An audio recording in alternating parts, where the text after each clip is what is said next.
of conversion of different types of energy. Conversion of energy.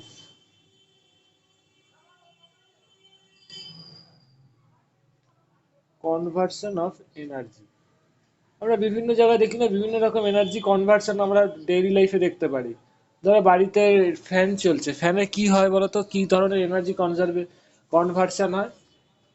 Electrical energy mechanical এনার্জিতে convert হয়, তাই তো? Yes or no all of you? Shagnik and all of you, switch দিচ্ছে মানে electrical energy যাচ্ছে, ফ্যানটা ঘুরছে, তাই না? এখানে সুইচ দেওয়া আছে, সুইচটা দিচ্ছ, তাহলে ইলেকট্রিক্যাল এনার্জি যাচ্ছে, সেটা গিয়ে পাখাটাকে ঘোরাচ্ছে, তাহলে এটা কি হচ্ছে? Electrical energy converts into mechanical energy, তাই তো? Yes or no? Clear all of you? আচ্ছা, আরো এবার, হ্যাঁ বলো। আচ্ছা, এবার ম্যাক্সিমামই দেখবে আমরা ডেইলি লাইফে যেটা হয় খুব ইজি। এবার আমরা মেইনলি এই স্টাডিতে থার্মোডাইনামিক্স চ্যাপ্টারে we will confine ourself conversion of energy between two terms, দুটো টাইপ অফ এনার্জির মধ্যে কনভার্সনটা আমরা আলোচনা করব। দেখি আগে চার্জটা কতটা আছে। আচ্ছা, conversion of two types of energy, তাদের মধ্যে কনভার্সনটা আলোচনা করি। একটা হচ্ছে থার্মাল এনার্জি আর একটা হচ্ছে মেকানিক্যাল ওয়ার্ক বা মেকানিক্যাল এনার্জি। থার্মাল এনার্জি আর মেকানিক্যাল এনার্জি মানে কি? থার্মাল এনার্জি আর মেকানিক্যাল যদি ওয়ার্ক বলো, মেকানিক্যাল ওয়ার্ক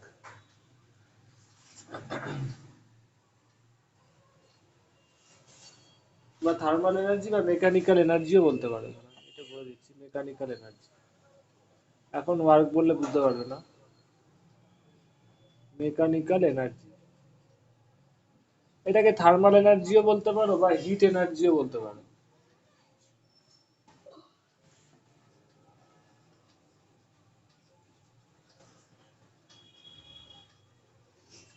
এটাকে থার্মাল এনার্জি অথবা হিট এনার্জিও বলতে পারো। তো থার্মাল এনার্জি বা হিট এনার্জির থেকে মেকানিক্যাল এনার্জির কনভার্সন আমরা খুব দেখতে পারি। বাট কোনটা বেশি দেখা যায় আমি বলছি, ম্যাক্সিমামই দেখা যায় মেকানিক্যাল এনার্জি থেকে থার্মাল এনার্জির কনভার্সনটা বেশি দেখতে পারি। ম্যাক্সিমামই মানে মেকানিক্যাল এনার্জি মেকানিক্যাল কাজ করছে, তার জন্য সেটা থার্মাল এনার্জিতে কনভার্ট হচ্ছে। খুব ইজি বলছি, দেখো ধরো কেউ দুটো, শীতকালে খুব ইউজ করা হয়, হাত ঘষে গরম করা হয়, মানে ধরো ঠান্ডা লাগছে কি করা হয়, এরকম করে ঘষা হয় না? তাহলে টেম্পারেচার ক্রিয়েট হয় না? Yes or no? It is example of কি বলো? মেকানিক্যাল এনার্জি, যে হাত যে রাবিং করছো, এটা কি হচ্ছে? মেকানিক্যাল কাজ করছো, তো মেকানিক্যাল এনার্জি একটু পরে দেখবে হাতটা গরম হয়ে যাবে, তাই না? কেন? তার মানে কি হিট এনার্জি কনভার্ট হচ্ছে। এই ক্ষেত্রে কি হচ্ছে? মেকানিক্যাল এনার্জি হিট এনার্জিতে কনভার্ট হচ্ছে। বুঝতে পারছো all of you? Tanu and all of you, Gehna, Saptaparna? Okay, এরকম প্রচুর এক্সাম্পল দেখতে পারবে মেকানিক্যাল এনার্জি থার্মাল এনার্জিতে কনভার্সন খুব ইজিলি হয় এবং নেচারে খুব ইজিলি পাওয়া যায়। এটা প্রচুর এক্সাম্পল পাবে। আরো ধরো এক্সাম্পল বলছি, ধরো ওয়াটার ফল হচ্ছে, পাহাড় থেকে ওয়াটার ফল হচ্ছে,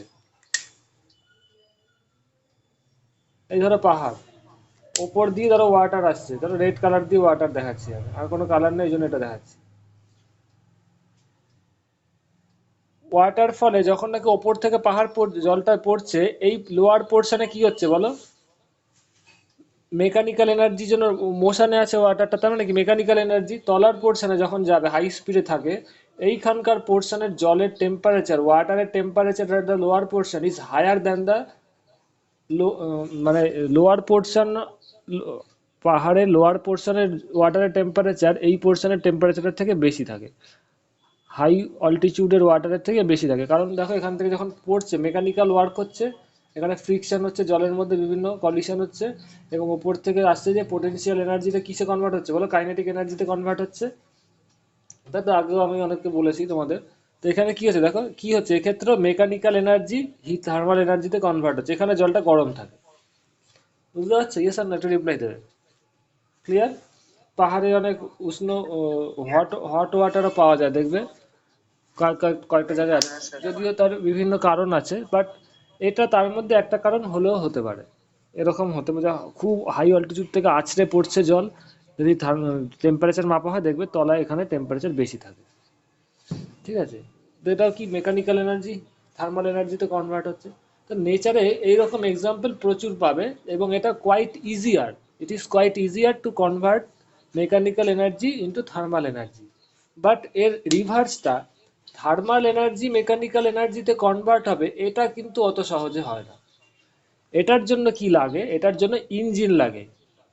you require a engine to convert thermal energy into mechanical energy. এর উদাহরণ কি হতে পারে? উদাহরণ তোমরা ডেইলি লাইফে দেখবেও, হয়তো বা আগেও দেখেছো, যে যেই নাকি তোমার হয়, তোমাদের যেটা হতে পারে, যেটা দেখেছো, ট্রেনের কয়লার ইঞ্জিন বা হিট ইঞ্জিন, তাই তো? এইখানে দেখে একটা, এখানে কয়লা বার্ন করা হয়, এখান দিয়ে ধোঁয়া বেরোয়। তো এখানে কি হচ্ছে, কয়লাকে চারকোলকে বার্ন করা হচ্ছে, টেম্পারেচার থার্মাল এনার্জিটাকে ইউটিলাইজ করা হচ্ছে, এবং এটা বার্নিং এর জন্য ভেতরে ইঞ্জিন আছে, এই যে হিট এনার্জিটা জেনারেট করছে, তার ফলে ইঞ্জিনটা রান করছে, ফলে ট্রেনটা এদিকে এগিয়ে যাচ্ছে। তো এই ক্ষেত্রে কি হচ্ছে, থার্মাল এনার্জি মেকানিক্যাল এনার্জিতে কনভার্ট হচ্ছে।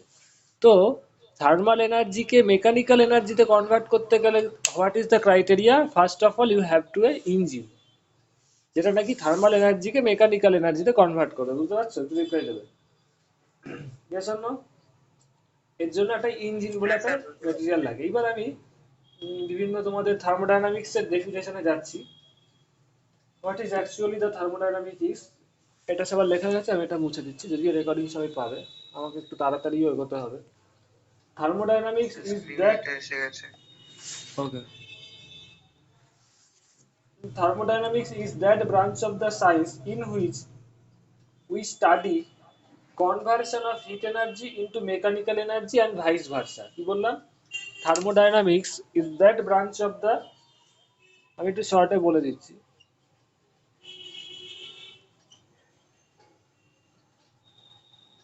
আমি আর লিখছি না, লিখে টাইম নষ্ট হবে না, শুনে রাখো। Thermodynamics is that branch of the science in which we study conversion of heat energy into mechanical energy and vice versa.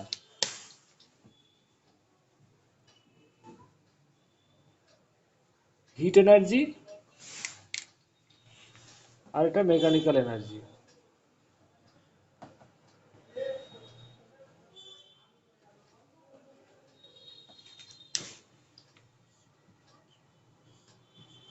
Heat energy থেকে মেকানিক্যাল এনার্জি, আর মেকানিক্যাল এনার্জি থেকে হিট এনার্জি, এই দুটো প্রসেসে আমরা থার্মোডাইনামিক প্রসেসে পড়বো, থার্মোডাইনামিক্স চ্যাপ্টারে পড়বো, ঠিক আছে? Conversion of thermal energy to mechanical energy or other forms of energy vice versa, এটা বললাম। এবার থার্মোডাইনামিক প্যারামিটার, থার্মোডাইনামিক প্যারামিটার বোঝার আগে আমি কয়েকটা তোমাদের একটু থার্মোডাইনামিক্স জিনিসটা সম্বন্ধে একটা আইডিয়া পেয়েছে, কি টপিকস এখানে পড়বো, কি এখানে আলোচনা করবো। তারপর একটা শর্টে আমি জিনিস একটা তোমাদের বলে দিই, দাঁড়াও। এখন একটু ভিডিওটা পজ করছি, রেকর্ডিং অফ অন করা উচিত ছিল, ওকে সরি। তো থার্মোডাইনামিক সিস্টেম বলতে লিকুইড হতে পারে বা গ্যাস হতে পারে। এবার আমাদের যে টপিকসটা আছে, টপিকস অফ স্টাডি, সেই ক্ষেত্রে আমরা গেল কোথায়, সেক্ষেত্রে আমরা এই গ্যাসটাকেই মেনলি থার্মোডাইনামিক সিস্টেম হিসেবে আলোচনা করবো। লিকুইডটা আপাতত এখানে নেই। Sir, it is characterized by pressure, volume and temperature, ঠিক আছে? তো এবার আমরা এখানে ডিসকাশনটা এই গ্যাসের মধ্যেই আমাদের যা থার্মোডাইনামিক সিস্টেম হিসেবে কিসের আলোচনা করবো, গ্যাসেরই আলোচনা করবো, ঠিক আছে? এবার লিকুইডেরও করতে পারো, লিকুইডেরও ইনহাইবিলি একটু ইনডাইরেক্টলি চলে আসবে, লিকুইডও পাবে যখন নাকি এর পরের ক্লাসে আমি ইঞ্জিনটা পড়াবো, কি করে গাড়ির ইঞ্জিন কাজ করে, ইন্টারেস্টিং খুব, সেখানে লিকুইড তো পাবেই, লিকুইডের একটা কনসেপ্ট পাবে। যদিও লিকুইডটা আলটিমেটলি ইঞ্জিনের ক্ষেত্রে ওটা গ্যাসে কনভার্ট হয়ে যায়, সেটা পরের ব্যাপার। তো মেনলি আমাদের ডিসকাশনটা গ্যাসেই থাকবে। এইবার এবার থার্মোডাইনামিক সিস্টেম বলতে কি বুঝবে, ধরো গ্যাস বা লিকুইড, মেনলি আমরা গ্যাসটাকে বুঝবো। এবার থার্মোডাইনামিক সিস্টেম বলতে কোনো একটা গ্যাস বা লিকুইড, এক্ষেত্রে গ্যাসটাকে মেনলি আমরা ধরবো। কোনো ধরো একটা চেম্বারে, থার্মোডাইনামিক সিস্টেম বলতে একটা এক্সাম্পল লাগলে তোমাদের পিকচার ক্লিয়ার হবে না। ধরো একটা চেম্বারে কোনো একটা গ্যাস আছে, গ্যাসটার একটা প্রেশার আছে, ভলিউম আছে, এই কন্টেনারটার ভলিউমই কি হবে, গ্যাসটার ভলিউম, তোমরা সবাই জানো। টেম্পারেচার আছে, এবং আরো কতগুলো প্যারামিটার আছে।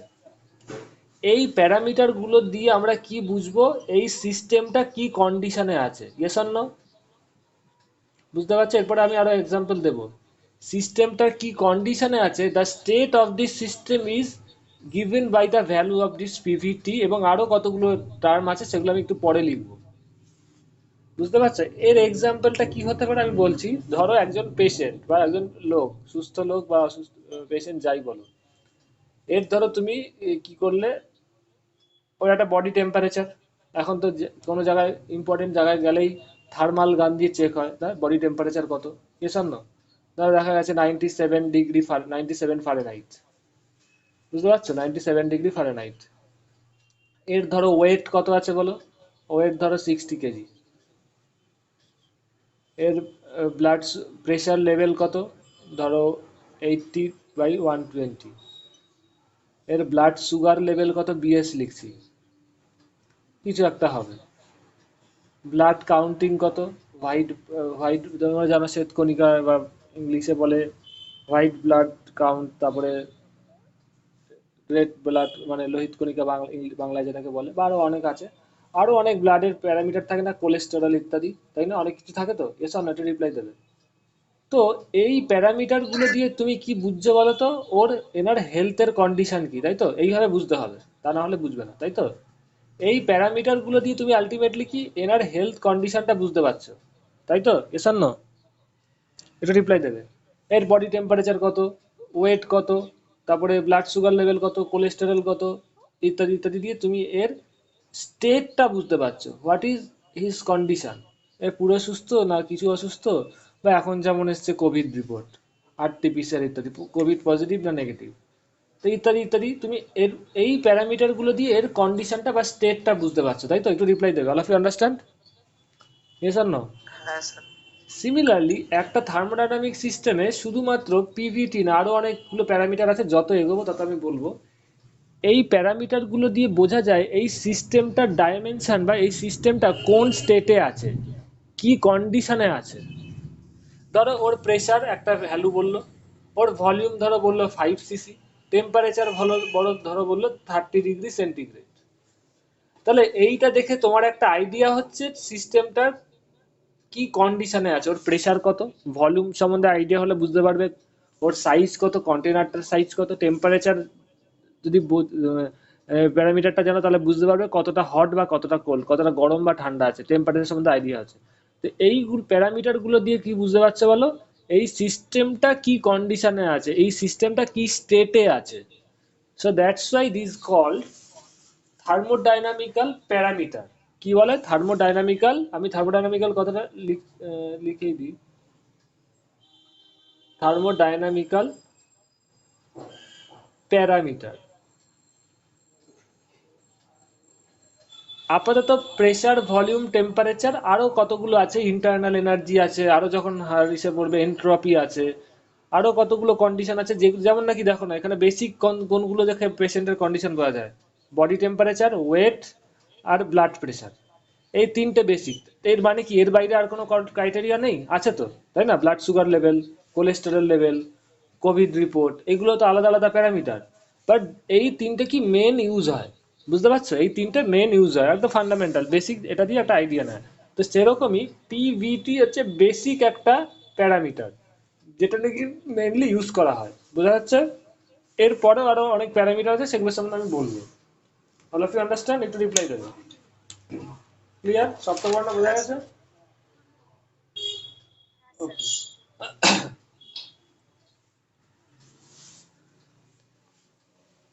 এইবার আমি এটা মুছে দিলাম। তো থার্মোডাইনামিক্যাল প্যারামিটার সম্বন্ধে একটা আইডিয়া হলো। থার্মোডাইনামিক্যাল প্যারামিটার কি উদ্দেশ্য বলো, what is the main function to use the parameter. তার থার্মোডাইনামিক্যাল প্যারামিটার নিয়ে আমি ওই সিস্টেমটার স্টেট সম্বন্ধে একটা আইডিয়া পাই, ও কি কন্ডিশনে আছে, টেম্পারেচার কত, ওর প্রেশার কত, ওর ভলিউম কত, তাই তো? তার মানে ওর একটা স্টেট সম্বন্ধে আইডিয়া পাই। এইবার when the parameters of the system changes during the transition of the system from one state to another state, ধরো একটা থার্মোডাইনামিক সিস্টেম, তার মেইনলি কোন জিনিসগুলো দিয়ে ওর বোঝা যায়, প্রেসার, ভলিউম, টেম্পারেচার, তাই তো? Pressure, volume and temperature, this is the most commonly used parameter in thermodynamic system, তাই তো? যেটা বললাম একটু আগে, পিভিটি। এবার যখন একটা থার্মোডাইনামিক সিস্টেম, স্যার মেসেজটা। ও আচ্ছা, একটু তোমরা ওয়েট করো তো, আমি এটা চার্জিং এ বসিয়ে দিই। Just a minute. আচ্ছা, পিভিটি হলো বেসিক প্যারামিটারস, মানে থার্মোডাইনামিক সিস্টেমটা ধরো, রেকর্ডিং অন আছে তো? ওকে।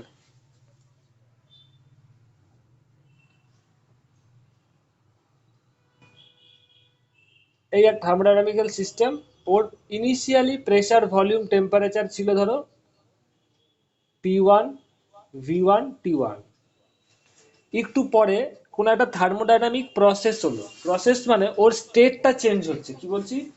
when the parameters of a system changes during a transition of the system from one state to another state, মানে এই স্টেট ছিল, এখান থেকে কিছুক্ষণ পরে ওর প্যারামিটার গুলো চেঞ্জ হচ্ছে। মানে একটু পরে প্রেসার চেঞ্জ হয়ে গেল P2, ভলিউম চেঞ্জ হলো V2, টেম্পারেচার চেঞ্জ হলো T2। এটা কি হতে পারে বলে দিচ্ছি। ধরো একজন ওই খুব ভালো উদাহরণ বলছে যে একজন লোক ছিল, ওর তোমার টেম্পারেচার ছিল কত, 97 ডিগ্রি ফারেনহাইট, ওয়েট ছিল 60 কেজি, ব্লাড প্রেশার ছিল কত, 80, বিপি ছিল 80 to 120। এবার ও কোনো জায়গায় ঘুরতে গেছে, ঘুরতে গেলে একটু খাওয়া দাওয়া হয়, চেঞ্জ হয়, ওয়েদার চেঞ্জ হয়, অনেক কিছু চেঞ্জ হয়। তো কি হচ্ছে, ওর বডি টেম্পারেচার কিছুটা চেঞ্জ হয়েছে। ধরো জ্বর এসছে, এখন যেটা কমনলি ইউজ হয়, ধরো 99 ডিগ্রি ফারেনহাইট, সামান্য জ্বর এসছে। ওয়েট কিছুটা ফল করে গেছে, শরীর খারাপ হয়েছে, ধরো 55 কেজি হয়ে গেছে। ব্লাড প্রেশার কিছুটা ধরো ফল করেছে, 70 to 110। তাহলে কি হলো, ওর স্টেটটা চেঞ্জ হলো কি না? ও আগে ফুললি সুস্থ ছিল, এখনই কিছুটা অসুস্থ হয়েছে। ওর প্যারামিটারগুলো ফ্লাকচুয়েট করলো। তাহলে ওর কন্ডিশনটা চেঞ্জ হচ্ছে। ওর যে, ও যে আগে সুস্থ ছিল, এখন ওর কন্ডিশনটা চেঞ্জ হয়েছে। কি দেখে বুঝতে পারছো বলো? ওর বডির প্যারামিটারগুলো দেখে বুঝতে পারছো। ডাক্তারখানায় গেলেই ডাক্তার কি করবে? একজন সুস্থ লোকের আগে ধরো ট্রিটমেন্ট দিয়েছে, তখন ওর বাড়িতে চেক করেছে, এবার ডাক্তার গেলে কি হবে, প্যারামিটারগুলো চেক করবে। প্যারামিটারগুলো চেক করলেই বোঝা যাবে কি হবে, ওর প্যারামিটারগুলো কিরকম ফ্লাকচুয়েট করেছে, চেঞ্জ হয়েছে। তার মানে কি, ও এই সুস্থ অবস্থায় এক ধরনের স্টেটে ছিল, এবার সামান্য অসুস্থ হয়েছে, তখন আরেকটা স্টেটে গেল। ইট was state one, it was state to. তার মানে কি, ওর স্টেটের চেঞ্জ হলো না? তো ওর অবস্থার চেঞ্জটা তুমি বুঝছো কি করে? How can you measure the change of his state? By measuring the parameters of his related to his health. মানে হেলথ কন্ডিশন মেজার করার প্যারামিটার গুলো তুমি মেজার করে বুঝতে পারছো ওর স্টেটটা এক থেকে আরেক জায়গায় চেঞ্জ হয়েছে। বুঝতে পারছো? একটু রিপ্লাই দেবে। Clear all of you? Yes or no? Sagnik, Gehna? Sir বুঝতে পারছি। তো এইখানেও তাই, থার্মোডাইনামিক প্রসেস, থার্মোডাইনামিক সিস্টেমের যে মেন ফান্ডামেন্টাল জিনিস প্রেসার, ভলিউম, টেম্পারেচার, এই প্যারামিটারগুলো যদি চেঞ্জ হয়েছে, তার মানে কি হবে, ভ্যালুগুলো চেঞ্জ হয়, তার মানে কি বুঝবে, ওই থার্মোডাইনামিক সিস্টেমটা একটা স্টেটের থেকে আরেকটা স্টেটে যাচ্ছে। It was state one and this is state two. তো একটা স্টেটের থেকে আরেকটা স্টেটে কি করে যাবে, সেটা কতগুলো রুলস ফর্মুলা ফলো করে যাবে, সেটা আমি বলে দিচ্ছি। This is state one. তো তার মানে কি, যখনই থার্মোডাইনামিক সিস্টেম একটা স্টেটের থেকে আরেকটা স্টেটে যায়, আগে একটা কন্ডিশনে ছিল, এখন আরেকটা কন্ডিশনে আছে, তাই না? PV2, মানে এটা আমি বলছি এইখান থেকে এটা গেছে, ওর কন্ডিশনটা চেঞ্জ হচ্ছে, স্টেটটা চেঞ্জ হচ্ছে। এই যে যেই প্রসেসে থার্মোডাইনামিক সিস্টেমটা একটা স্টেট থেকে আরেকটা স্টেটে যায়, সেইটাকেই বলা হয় থার্মোডাইনামিক প্রসেস। কি বলে? Thermodynamic process.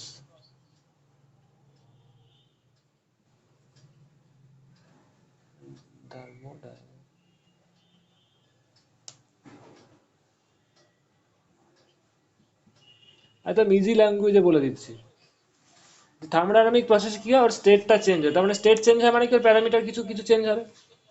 All of you understand? একটু রিপ্লাই দেবে। ক্লিয়ার? এইবার এই যে, হ্যাঁ বলো, কেউ কিছু জিজ্ঞেস করছিল, বলো। না না স্যার। ওকে। এবার এই প্যারামিটারগুলো যে চেঞ্জ হচ্ছে, এই পিভিটি, প্রেসার, ভলিউম, টেম্পারেচার, এইটা একটা নির্দিষ্ট ফর্মুলা মেনে চেঞ্জ হয়। এটা এবার আমি মুছে দিচ্ছি, এটা তোমরা সবাই কেমিস্ট্রিতে হয়তো অলরেডি পড়েছো, 9-10-এও পড়েছো। That is called state equation, that is PV equal to NRT. All of you know this. Pressure into volume equal to number of moles, এটা হচ্ছে Rydberg constant, and T is a temperature. তো pressure, volume, temperature এই formula মেনে change হয়, এদের alternation বা variation of pressure, volume, temperature এই formula মেনে হয়। সবাই জানো নিশ্চয়ই এটাকে কি বলে? ইকুয়েশন অফ স্টেট, তাই তো? Yes or no?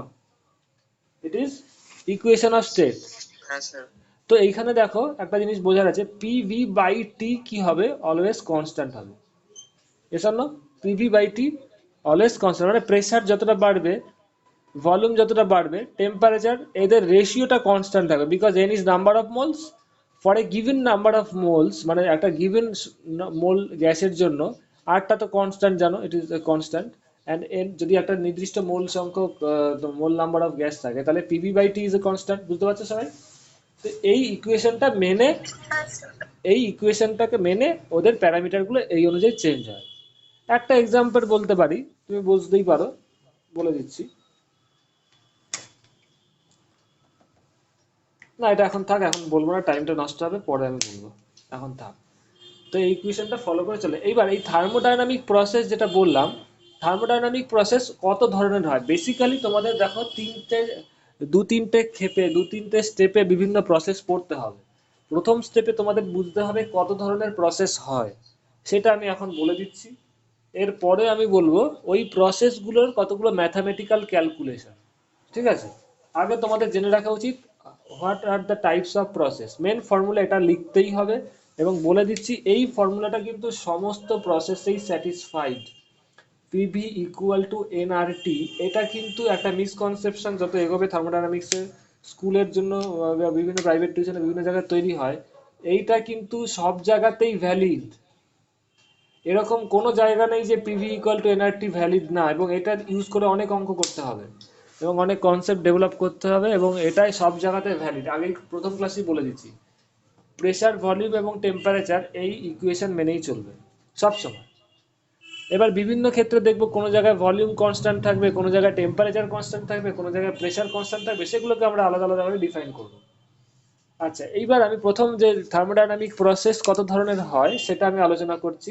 থার্মোডাইনামিক প্রসেসের 1 নম্বর হচ্ছে আইসোথার্মাল প্রসেস।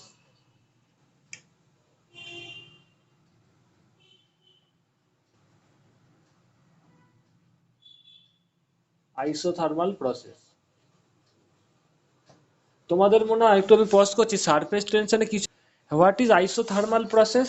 আইসোথার্মাল প্রসেস হচ্ছে এমন একটা, সবই আমরা বিভিন্ন থার্মোডাইনামিক প্রসেস সম্বন্ধে আলোচনা করছি। আইসোথার্মাল প্রসেসে কি হয়? Isothermal process is that type of thermodynamic process in which temperature remains constant.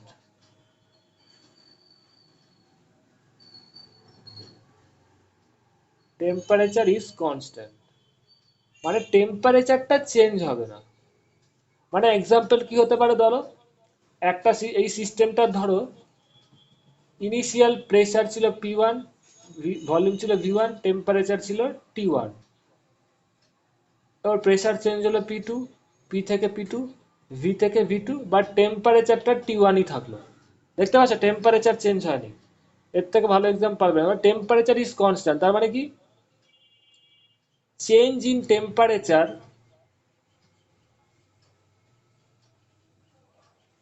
Is zero. বুঝতে পারছো সবাই? একটু রিপ্লাই দেবে। All of you understand? Clear? একটু রিপ্লাই দেবে। হ্যাঁ স্যার। তাহলে এটা কি করে এখানে এটা তো সব জায়গাতেই ভ্যালিড, তাহলে এইখান থেকে কি পাবে বলতে পারো? দেখো, এই P1 V1 T1 এর মধ্যে কি রিলেশন হবে?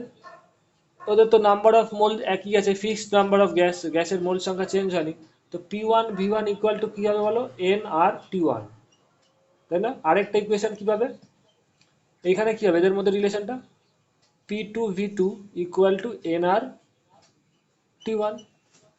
দুটোই সেম হচ্ছে না? ইয়েস আর না?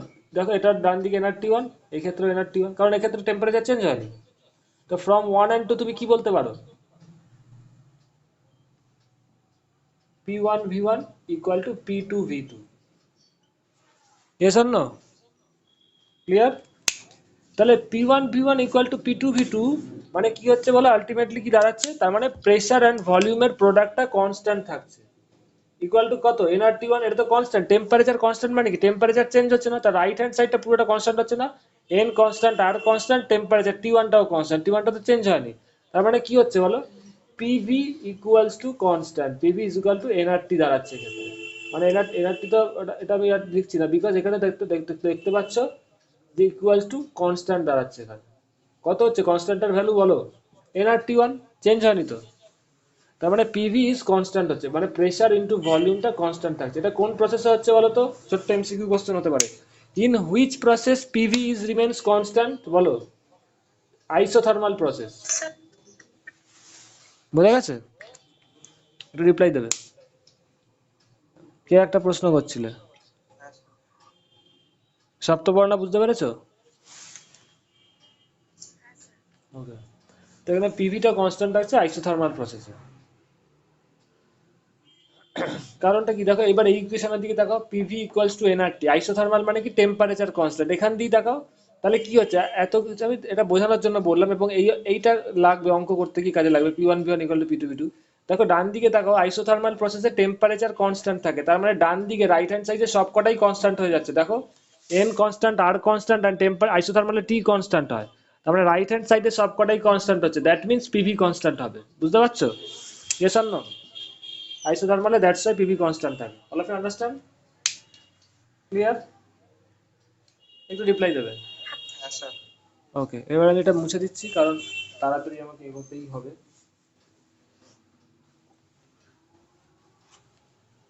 রেকর্ডিং পেয়ে যাবে, যাদের দরকার হবে বলবে। আর এটা হচ্ছে অ্যাডিয়াবেটিক প্রসেস।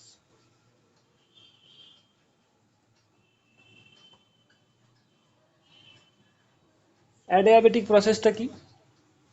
অ্যাডিয়াবেটিক প্রসেসে কোনো রকম হিট এক্সচেঞ্জ হয় না, নো হিট এক্সচেঞ্জ।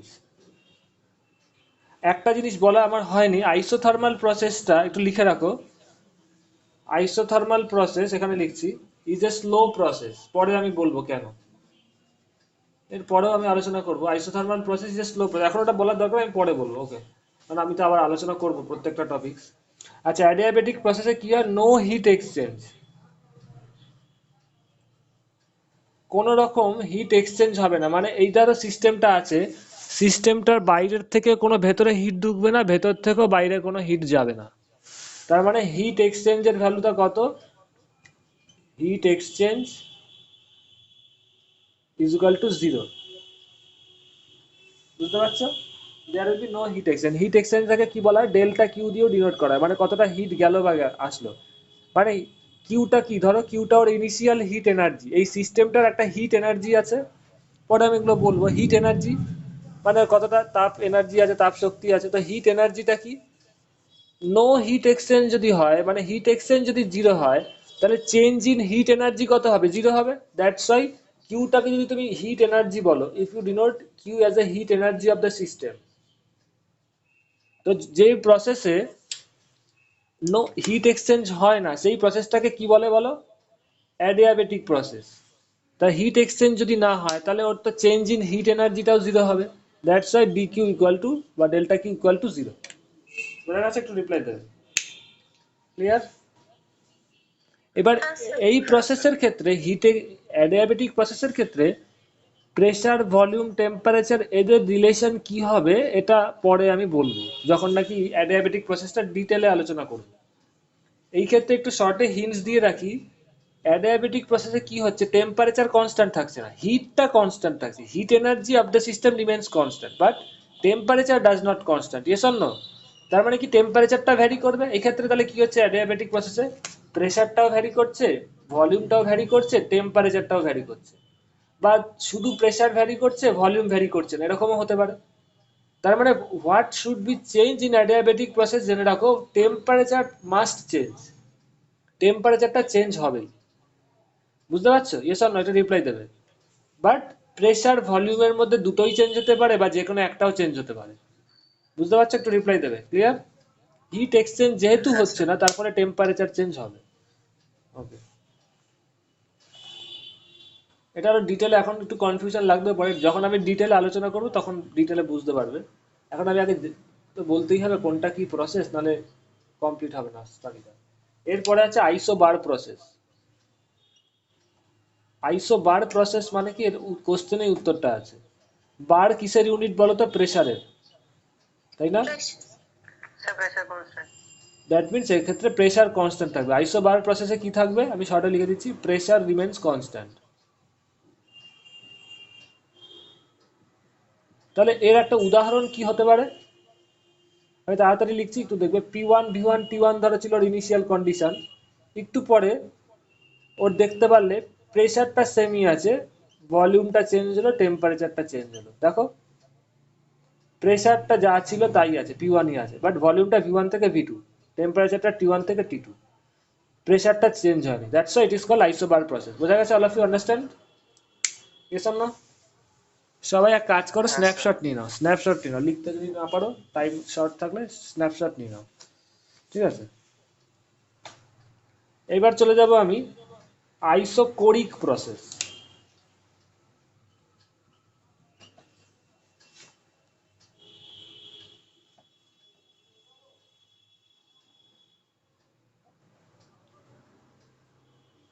আইসোকোরিক প্রসেসটা কি হবে? আইসোকোরিক প্রসেসে ভলিউমটা কনস্ট্যান্ট হয়, কোরিক মিন ভলিউম, তার মানে ভলিউম রিমেন্স কনস্ট্যান্ট। যেই প্রসেসে ভলিউমটা কনস্ট্যান্ট থাকে, মানে ভলিউম যেইটাই কনস্ট্যান্ট, তার মানে কি আগেরটা যেমন আইসোবারিকে প্রেসার কনস্ট্যান্ট ছিল, তার মানে কি হবে সেই ক্ষেত্রে ডেল্টা পি জিরো হবে, চেঞ্জ ইন প্রেসার জিরো। তো এক্ষেত্রে ভলিউম কনস্ট্যান্ট, তার মানে উদাহরণ কি হতে পারে, সেম একটা উদাহরণ দিই তাহলে মনে থাকবে কোনোদিন। বলে P1 V1 T1, এটা চেঞ্জ হয়ে হলো কি P1টা চেঞ্জ হয়ে হলো P2, ভলিউমটা চেঞ্জ হবে না, ওটা V1ই থাকবে, আর টেম্পারেচারটা চেঞ্জ হবে T2। It is an example of isochoric process. এই ক্ষেত্রে কি চেঞ্জ ইন ভলিউম কনস্ট্যান্ট, তার মানে কি change in volume is zero. আগেরটা কি হতো লিখিনি, change in pressure is zero হতো আইসোবারিকে, তাই তো? এক্ষেত্রে change in volume is zero, that means delta V equal to zero.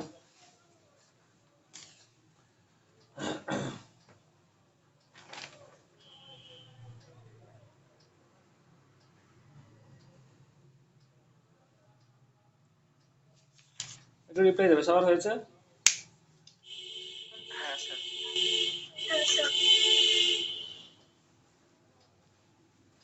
এবার আমি সাইক্লিক প্রসেস সম্বন্ধে একটু আলোচনা করে রাখি, বলে রাখি what is cyclic process. Sir বলছি এই আইসোকোরিকটাও তো ওই হিট এনার্জি আর মেকানিক্যাল এনার্জির মাধ্যমেই হচ্ছে। হ্যাঁ হ্যাঁ, বিভিন্ন প্রসেস আছে। মেইন কেন বলছে কোন প্রসেসটাকে কোরিক বলবে সেটা জেনে রাখো। ভলিউমটা কনস্ট্যান্ট, তাহলে সেটা আইসোকোরিক প্রসেস, ব্যাস। এবার বিভিন্ন রকম আইসোকোরিক প্রসেস হতে পারে, হিট এনার্জি নিয়ে বা না নিয়ে অনেক হ্যাঁ ধরনের হতে পারে, বাট সেটা তো কেস টু কেস ভ্যারি করবে। বাট ফান্ডামেন্টাল ডেফিনেশন কি, যেই প্রসেসই হোক, যদি ভলিউমটা কনস্ট্যান্ট থাকে that will B isochoric process, ঠিক আছে? হ্যাঁ যেই প্রসেসই হোক, হিট নিক বা না নিক, অনেক কিছুই হতে পারে, থার্মোডাইনামিক্স ইজ ভেরি কমপ্লিকেটেড, যাই নিক, হিট নিক বা না নিক, কাজ করুক বা না করুক, what ever may be the result, যদি দেখো প্রেশারটা কোনো একটা প্রসেসে কনস্ট্যান্ট থাকছে, that will B A isobaric process, ঠিক আছে? ওকে। এবার সাইক্লিক প্রসেস কি? সাইক্লিক প্রসেস হচ্ছে এমন একটা প্রসেস, তোমার ধরো ওই একটা থার্মোডাইনামিক সিস্টেম, একটা ওর স্টেট ছিল P1 V1 T1, একটু পরে চেঞ্জ হলো P2 V2 T2, একটু পরে আবার চেঞ্জ হলো P3 V3 T3, একটু পরে আবার চেঞ্জ হলো, চেঞ্জ হয়ে দেখতে পাচ্ছ আবার আগের প্রসেসেই চলে আসছে, মানে আবার ওর প্যারামিটারটা এক হয়ে যাচ্ছে, P1 V1 T1 হয়ে যাচ্ছে।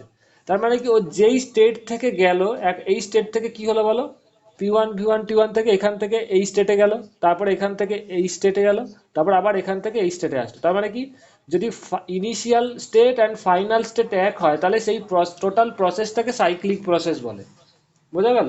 ধরো ওই যে একটা পেশেন্টের উদাহরণ দিলাম, ওর যে 97 ডিগ্রি ফারেনহাইট ছিল, ওয়েট ছিল 60 কেজি, ব্লাড প্রেশার ছিল 80 থেকে 120, লো এর দিকেরটা 80, হাইয়েস্ট থাকে।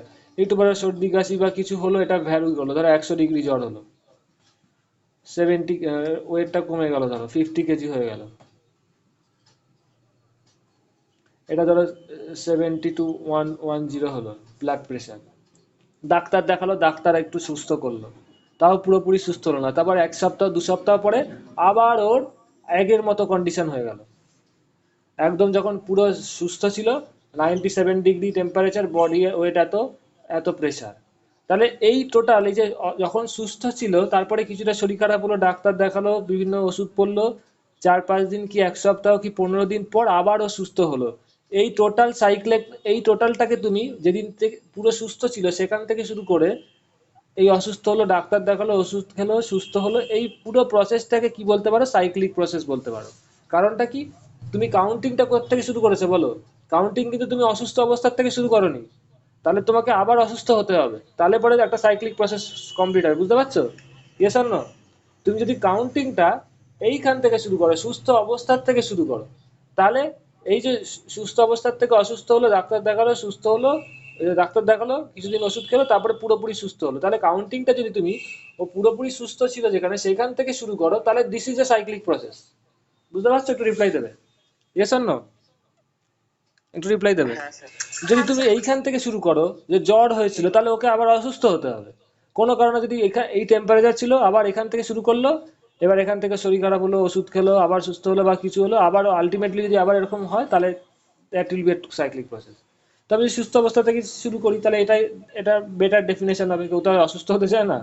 তো এখান থেকে শরীর খারাপ হলো, এটাই সাইক্লিক প্রসেস। তো এটাও তাই।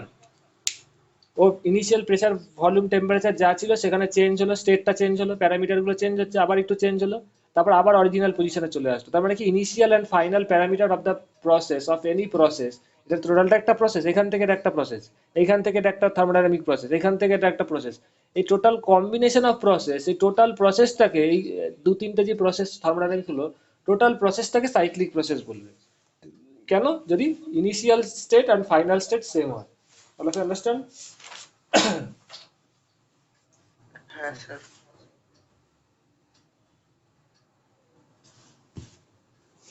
আচ্ছা, এবার বেসিক্যালি আমাদের থার্মোডাইনামিক প্রসেসে আইসোথার্মাল এন্ড অ্যাডিয়াবেটিকটা আবার এখানে পড়তে হবে। এটা আগে বলে রাখি। আবার আইসোথার্মাল প্রসেসটা আবার আসছে। আইসোথার্মাল প্রসেসে কি বলেছি বলো তো? টেম্পারেচারটা কনস্ট্যান্ট থাকে, তাই তো? আমি শর্টে লিখছি, টেম্পারেচার রিমেন্স কনস্ট্যান্ট। তার মানে কি হবে বলো তো? এইখানে ধর একটা বডি আছে, মেটেরিয়াল আছে বা সিস্টেম আছে, এর সাথে আরেকটা সিস্টেম আছে। For isothermal process, the wall should be diathermic or conducting so that heat changes in the system can be exchanged to the surroundings so that temperature remain constant. এটা একটা উদাহরণ বলছি। এটা ধর একটা system, this is a thermodynamic system. আর এর চারিদিকের পরিবেশটা কি হবে? সারাউন্ডিং। সারাউন্ডিং মানে কি? সিস্টেমের চারিদিকে যেটা আছে। তো সিস্টেমটা, ইট ইজ এ সিস্টেম, সিস্টেমটা তার চারিদিকে পরিবেশের সাথে যেই ওয়াল দিয়ে বাউন্ডারিটা আছে, সেই বাউন্ডারিটা বা ওয়ালটাকে কি হতে হবে? ইট উইল বি কন্ডাক্টিং বা হিট কন্ডাক্টিং, মানে ডায়াথার্মিক হতে হবে। আর একটা ল্যাঙ্গুয়েজ ইউজ করা হয় ডায়াথার্মিক, মানে কি, এমন একটা ওয়াল যার মাধ্যমে এই সিস্টেমটা বাইরের জগতের সাথে, বাইরের সারাউন্ডিং এর সাথে হিট এক্সচেঞ্জ করতে পারে। বুঝতে পারছো? Yes or no? ক্লিয়ার?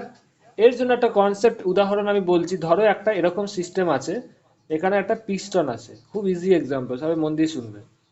পিস্টনটা যদি নিচের দিকে যাও, তাহলে কি হবে? ওর ভলিউম কমে যাবে। Yes or no? এখান থেকে এখানে আসলে ভলিউম কমে গেল, তাই তো? ভলিউম কমে গেলে কি হয় না, ওর টেম্পারেচার বেড়ে যায়। পরে আমি বলবো, দেখতে পাবে ভলিউম কমে গেলে কি হয়, টেম্পারেচার কমে যায়। মানে তুমি বাইরের থেকে ফোর্স দিচ্ছ, এই ক্ষেত্রে কি হয় আমি ডিটেলে বলবো পরে। Work done on the system হয়। Work done on the system যদি হয়, তাহলে টেম্পারেচার ইনক্রিজ করে। ঠিক আছে? তাহলে দেখো, এই কনসেপ্টটা বোঝো। তুমি এখান থেকে নিয়ে ওর ভলিউমটা কমিয়ে দিলে, তাহলে এই যে আগে সিস্টেমটা এরকম ছিল, নতুন সিস্টেমটা কি হলো? আগে সিস্টেমের ভলিউমটা এতটা ছিল, নতুন সিস্টেমের ভলিউম কতটা হলো? এতটুকু হলো।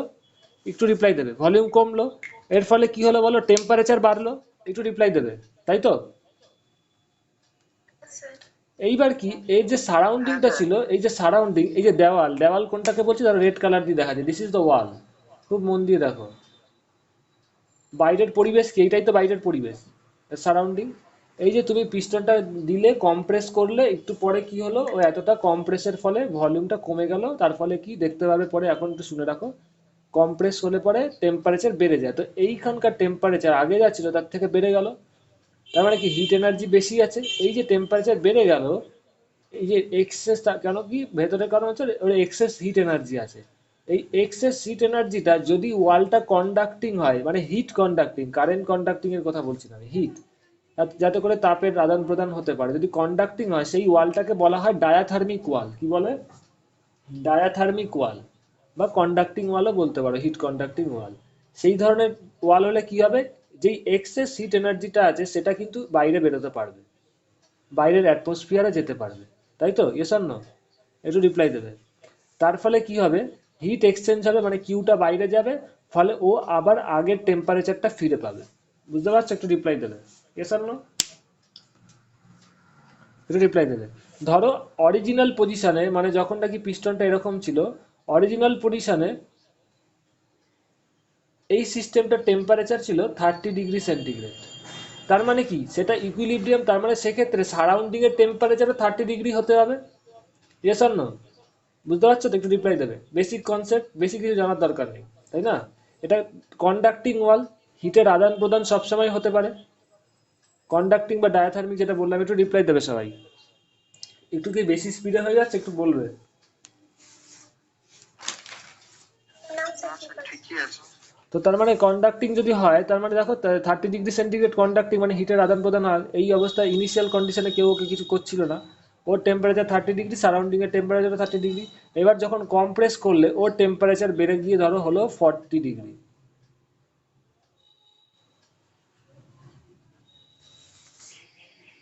এটাকে যদি বুঝতে না পারো, আমি পরিষ্কার করে লিখছি। কমপ্রেস যখন করলে 40° টেম্পারেচার হলো, বাইরের টেম্পারেচার, অ্যাটমসফিয়ার টেম্পারেচার কি ঠিকই একই আছে, 30° আছে। তার মানে কি ওর ভেতরে হিট এনার্জি বেশি, এবার ডায়াথার্মিক ওয়াল, ও হিটগুলো বাইরে চলে যায়, এক্সেস হিট এনার্জি আছে। তার ফলে কি হবে, আবার ওর টেম্পারেচারটা বাইরের সাথে হিট এক্সচেঞ্জ হতে হতে একটু পরে হিট বেড়ে গেলে আবার টেম্পারেচার ফল করতে করতে আবার 30°তে চলে আসবে। তো এইভাবে আইসোথার্মাল প্রসেস হয়। বুঝতে পারছো? তাহলে আইসোথার্মাল প্রসেস হতে গেলে কি হবে, ওয়ালটাকে, এই যে দেওয়ালটাকে সিস্টেমের, that should be conducting in nature, বা ডায়াথার্মিক হতে হবে, যেটা নাকি হিট এক্সচেঞ্জ হতে পারে। Understand? Clear?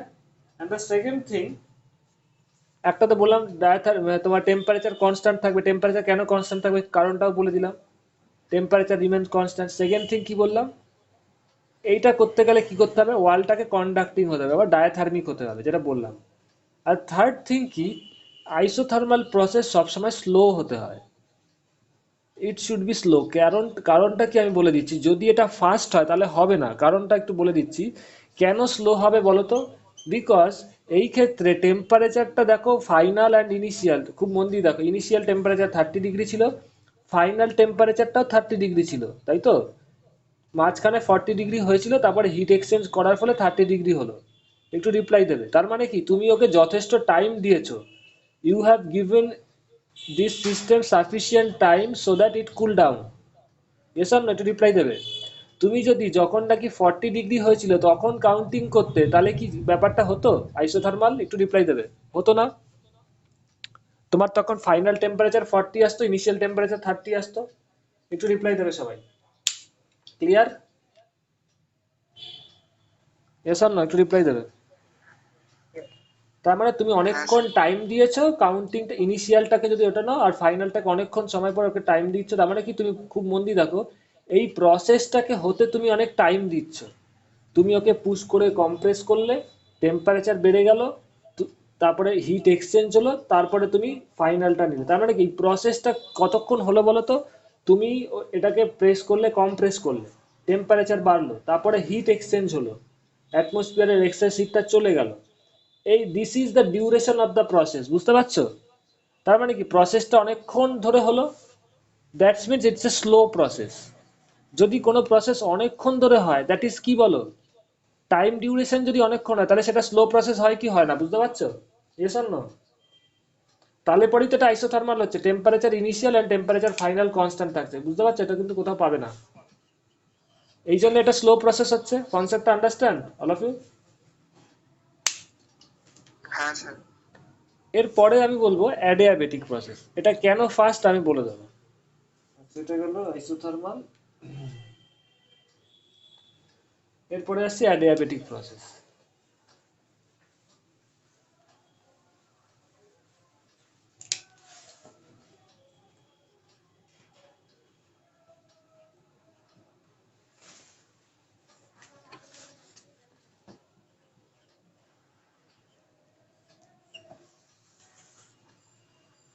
Here the system is isolated from the surroundings by a non-conducting wall so that heat cannot be exchanged, and it is very quick process so that it is not given sufficient time so that heat can be exchanged, very important, to the surroundings. So it is called এক্ষেত্রে টেম্পারেচারটা constant থাকে না। প্রথম কথা, adiabatic প্রসেসে কি বলেছিলাম মনে আছে? কোনো রকম বাইরের এনভায়রনমেন্টের সাথে ওর হিট এক্সচেঞ্জ হবে না। ধরো এটা গেল পিস্টনটা, এটা হচ্ছে ওর ইনিশিয়াল ভলিউম, একটু পরে ওকে কম্প্রেস করে দিলে, এদিকে প্রেসারটা দিলে, so this is its final volume, তাই তো? তাহলে এখানে যখন কম্প্রেস করলে, ধরো ইনিশিয়ালি এই টোটালটা টেম্পারেচার ছিল 30 ডিগ্রি, এবার বাইরের টেম্পারেচার কত ছিল সেটা ধরে নিচ্ছি 30 ডিগ্রি ছিল, কথার কথা। কিন্তু এই ক্ষেত্রে এই যে সিস্টেমটা সারাউন্ডিং এর মধ্যে যে ওয়ালটা ছিল, that is what type of wall? That is a non conducting wall. মানে কিসের? ইলেকট্রিসিটির জন্য না, হিট এক্সচেঞ্জের জন্য নন কন্ডাক্টিং ওয়াল।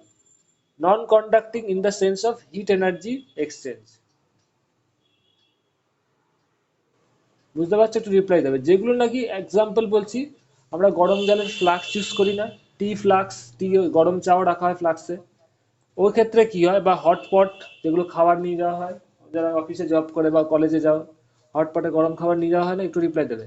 সেক্ষেত্রে কি হয় থাকে বলো? ওই যে টিফিন বক্সটা চারিদিকে নন কন্ডাক্টিং ওয়াল থাকে, যাতে পরে ভেতরের খাবারটা গরম থাকে। বুঝতে পারছো? একটু রিপ্লাই দেবে। বা চাটা গরম থাকে, হ্যাঁ স্যার। সেক্ষেত্রে কি হয়, চারিদিকে নন কন্ডাক্টিং ওয়াল লাগানো থাকে, যাতে করে সিস্টেমের ভেতরের হিট এনার্জিটা বাইরে যেতে না পারে, যাতে জিনিসটা গরম থাকে।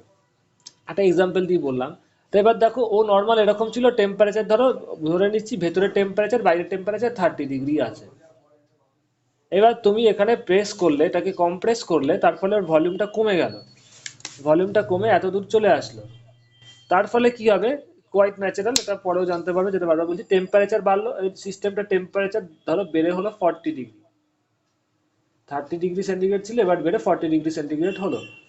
এর ফলে টেম্পারেচারটা যে বাড়লো, হিট কি এক্সচেঞ্জ হচ্ছে? হিট তো এক্সচেঞ্জ হওয়ার ইচ্ছা করবেই। বাইরের তো টেম্পারেচার 30 ডিগ্রি আছে, ধরো কথার কথা, বাইরের টেম্পারেচার তো আগেও আমি ধরে নিচ্ছি ইনিশিয়ালি ভেতরে বাইরের টেম্পারেচার সেমই ছিল।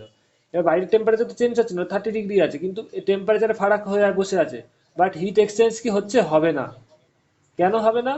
Because the wall is non conducting. তার ফলে কি হবে?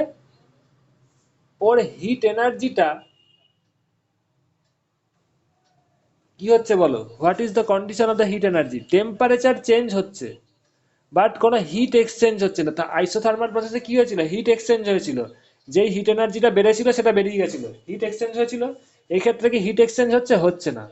So delta Q is equal to zero. Delta Q মানে কি? হিট এনার্জি এক্সচেঞ্জ হচ্ছে না। বুঝতে পারছো তো? এসব না আগেও বলেছি। আর temperature remain constant, temperature changes, temperature changes. আইসোথার্মালে কি হয়েছিল? ডেল্টা টি জিরো ছিল, এই ক্ষেত্রে কি টেম্পারেচার চেঞ্জ হচ্ছে, মানে delta T is not equal to zero, temperature চেঞ্জটা কিন্তু জিরো না, মানে নট ইকুয়াল টু জিরো, মানে টেম্পারেচার চেঞ্জ হচ্ছে। বুঝতে পারছো? একটু রিপ্লাই দেবে। সেকেন্ডলি কি হচ্ছে? ওয়ালটা নন কন্ডাক্টিং হতে হবে, একটু রিপ্লাই দেবে সবাই। বুঝতে পারছো? Yes or no? হ্যাঁ sir. And the third thing is that the process should be quick. প্রসেসটাকে খুব তাড়াতাড়ি হতে হবে। যদি তুমি এনাফ টাইম দাও, তাহলে আস্তে আস্তে হিট লিক আউট হবে। বুঝতেই পারছো? তুমি যতই হটপটে নিয়ে যাও বা চা গরম রাখো, এই নন কন্ডাক্টিং ওয়াল আইডিয়াল তো হবে না, অনেকক্ষণ পরে আস্তে আস্তে হিট এক্সচেঞ্জ হবে পিস্টনের মাধ্যমে। সো যত তুমি প্রসেসটাকে কুইক করবে, তত কিন্তু এটা অ্যাডিয়াবেটিক হবে। কারণ কি? তুমি ধরো 11টার সময়, সকাল 11টার সময় এটাকে কম্প্রেস করলে, 11টা বেজে 1 মিনিটে তুমি রিডিং নিচ্ছ, 11টা বেজে 1 মিনিটে রিডিং নিচ্ছ, 11টায় কম্প্রেস করলে 11টা বেজে 1 মিনিটে তুমি রিডিং নিচ্ছ, কি হবে বলো? কম্প্রেস করে দিলে টেম্পারেচার হাই, হিট এক্সচেঞ্জ হতে পারছে না, তাহলে এটা অ্যাডিয়াবেটিক প্রসেস হচ্ছে। বুঝতে পারছো? কিন্তু যত তুমি ডিলে করবে, তুমি প্রসেসটা 11টা থেকে 11টা মিনিটের মধ্যেই কনফাইন রাখলে, এই প্রসেসটা কুইক হলো। যদি তুমি 12টা করো, পরের দিন সকাল 11টা করো, হিট লিক আউট হতেই পারে, তাহলে তো সেটা হিট লিক আউট হয়ে গেলো, তো আইসোথার্মালের দিকে চলে যাবে। বুঝতে পারছো তো? দ্যাটস ওয়াই আইডিয়াবেটিক প্রসেসটা কুইক হতে হয়। যাতে করে কুইক কেন হবে, তুমি হিট এক্সচেঞ্জ করতেই সময় দিচ্ছ না, you do not give any scope to exchange of heat, heat এক্সচেঞ্জের সময় দিচ্ছ না, তাহলেই তো হিট এক্সচেঞ্জ হবে না। এবং তার জন্য তুমি সমস্ত রকম ব্যবস্থা নিয়েছো, নন কন্ডাক্টিং ওয়াল লাগিয়েছো, এইগুলো। ঠিক আছে, অল অফ ইউ আন্ডারস্ট্যান্ড? একটু রিপ্লাই দেবে। হ্যাঁ স্যার। আচ্ছা, এইবার আইসোথার্মাল প্রসেসের কতগুলো একটু এক্সাম্পল আমি বলে দিই।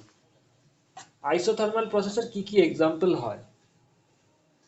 আইসোথার্মাল প্রসেসের একটা খুব ভালো এক্সাম্পল হচ্ছে মেল্টিং অফ আইস। আইসোথার্মাল প্রসেসের একটা এক্সাম্পল আমি বলে দিই।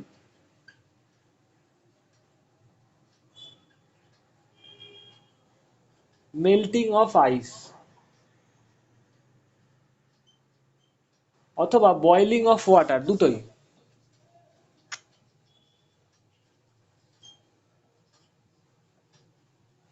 দেখো, যখন নাকি ওয়াটার মেল্ট করে, টেম্পারেচার কি, ধরো আইস আছে, একটু পরে ওয়াটার হয়ে গেল, এই ওয়াটারটার, বরফটার টেম্পারেচার, আইসটার টেম্পারেচার 0 ডিগ্রি, ওয়াটারটা যে মেল্ট হচ্ছে এটা 0 ডিগ্রি। যখন নাকি কনভার্সন হয় তখন কিন্তু মানে আইস টু ওয়াটার যখন কনভার্সন হয়, আইস টু ওয়াটার যখন কনভার্সন হয় তখন কিন্তু টেম্পারেচারটা ফিক্স থাকে 0 degree centigrade. Yes or no, all of you know this? এবং এর লেটেন্ট হিট বলে একটা কনসেপ্ট আছে, তাই তো? দ্যাট ইজ 80 সামথিং, সবাই জানো হয়তো, একটু রিপ্লাই দেবে, 80 ক্যালোরি পার গ্রাম, তাই তো? Yes or no? তার মানে কি, it is a type of isothermal process. কেন? দেখো, টেম্পারেচার কনস্ট্যান্ট থাকছে এই প্রসেসে। All of you understand? একটু রিপ্লাই দেবে, বুঝতে পারছো? একটু রিপ্লাই দেবে সবাই। হ্যাঁ স্যার। বয়েলিং অফ ওয়াটার সেটাও কিন্তু একটা isothermal process. Boiling of water সেটাও এক ধরনের আইসোথার্মাল। ওয়াটার বয়েল করছো, যেই ভেপারটা ইমিডিয়েট উঠছে তার টেম্পারেচারও 100 ডিগ্রি সেন্টিগ্রেড, আর যেই ওয়াটারটা বয়েল হচ্ছে সেটাও 100 ডিগ্রি সেন্টিগ্রেড। দুটোর মধ্যে ডিফারেন্স কি জানো? Hit energy difference. এই ভেপারের ভেতরে বেশি হিট এনার্জি থাকে, তাই না? 540 ক্যালোরি পার গ্রাম, জানো হয়তো, তাই না? বাট টেম্পারেচার দুটোর ফিক্সড। তার মানে কি, আইসোথার্মাল প্রসেসে কি হয় বলো? হিট এক্সচেঞ্জ হয় না? Yes or no? বললাম তো হিট এক্সচেঞ্জ হয়। অ্যাডিয়াবেটিক প্রসেসে কোনো হিট এক্সচেঞ্জ হয় না। তো এটা আইসোথার্মাল প্রসেস, বুঝতে পারছো? হিট এক্সচেঞ্জ হচ্ছে, হিট তো ভেপারের হিট তো বেশি থাকে। তোমার গরম জলে হাত দিয়ে যা ক্ষতি হতে পারে, এটা কেন বলো তো? বিকজ ভেপারে হিট, দুটোরই টেম্পারেচার সেম, বাট ভেপারের হিট এনার্জিটা is larger compare to the same temperature of water. বুঝতে পারছো সবাই? Yes or no? হ্যাঁ স্যার। সিমিলারলি বরফে হাত দিলে 0 ডিগ্রি সেন্টিগ্রেডের ওয়াটারের থেকে বরফে হাত দিলে বেশি ঠান্ডা লাগবে। কারণটা কি? বরফে কম হিট আছে। 0 ডিগ্রি সেন্টিগ্রেড আইসটা মেল্ট হয়ে যখন ওয়াটার হচ্ছে, ও হিট কিছুটা অ্যাবজর্ব, 80 ক্যালোরি পার গ্রাম হিট নিয়ে তাপত্য হচ্ছে। তার মানে 0 ডিগ্রি সেন্টিগ্রেড ওয়াটারের হিট এনার্জিটা ওর থেকে বেশি। তার মানে এখানে ওর হিটটা ওর থেকে কম, তার বলে হাত দিলে পরে আইসটা জন্য বেশি ঠান্ডা লাগে। তুমি ধরো বাড়িতে জাস্ট বরফটা গলে জল হচ্ছে, জলে হাত দেবে আর বরফে হাত দেবে, কোনটায় সেন্সেশন বেশি লাগবে বলো তো সাগ্নিক? বরফে, তাই না? রাইস। ইয়েস। অলদো এখানে যেটা ইমিডিয়েট মেল্ট হয়ে বেরোচ্ছে জলটা, সেটাও একই টেম্পারেচারে, কিন্তু কেন বলো তো এই সেন্সেশনটা হচ্ছে? বিকজ ওর হিট এনার্জিটা কম। বুঝতে পারছো? ওকে, হ্যাঁ sir. This is the basic thing of isothermal process. এবার আমার ইন্ডিকেটর ডায়াগ্রামে চলে যেতে হবে। তারপরে স্পেসিফিক হিট অনেকগুলোই আছে।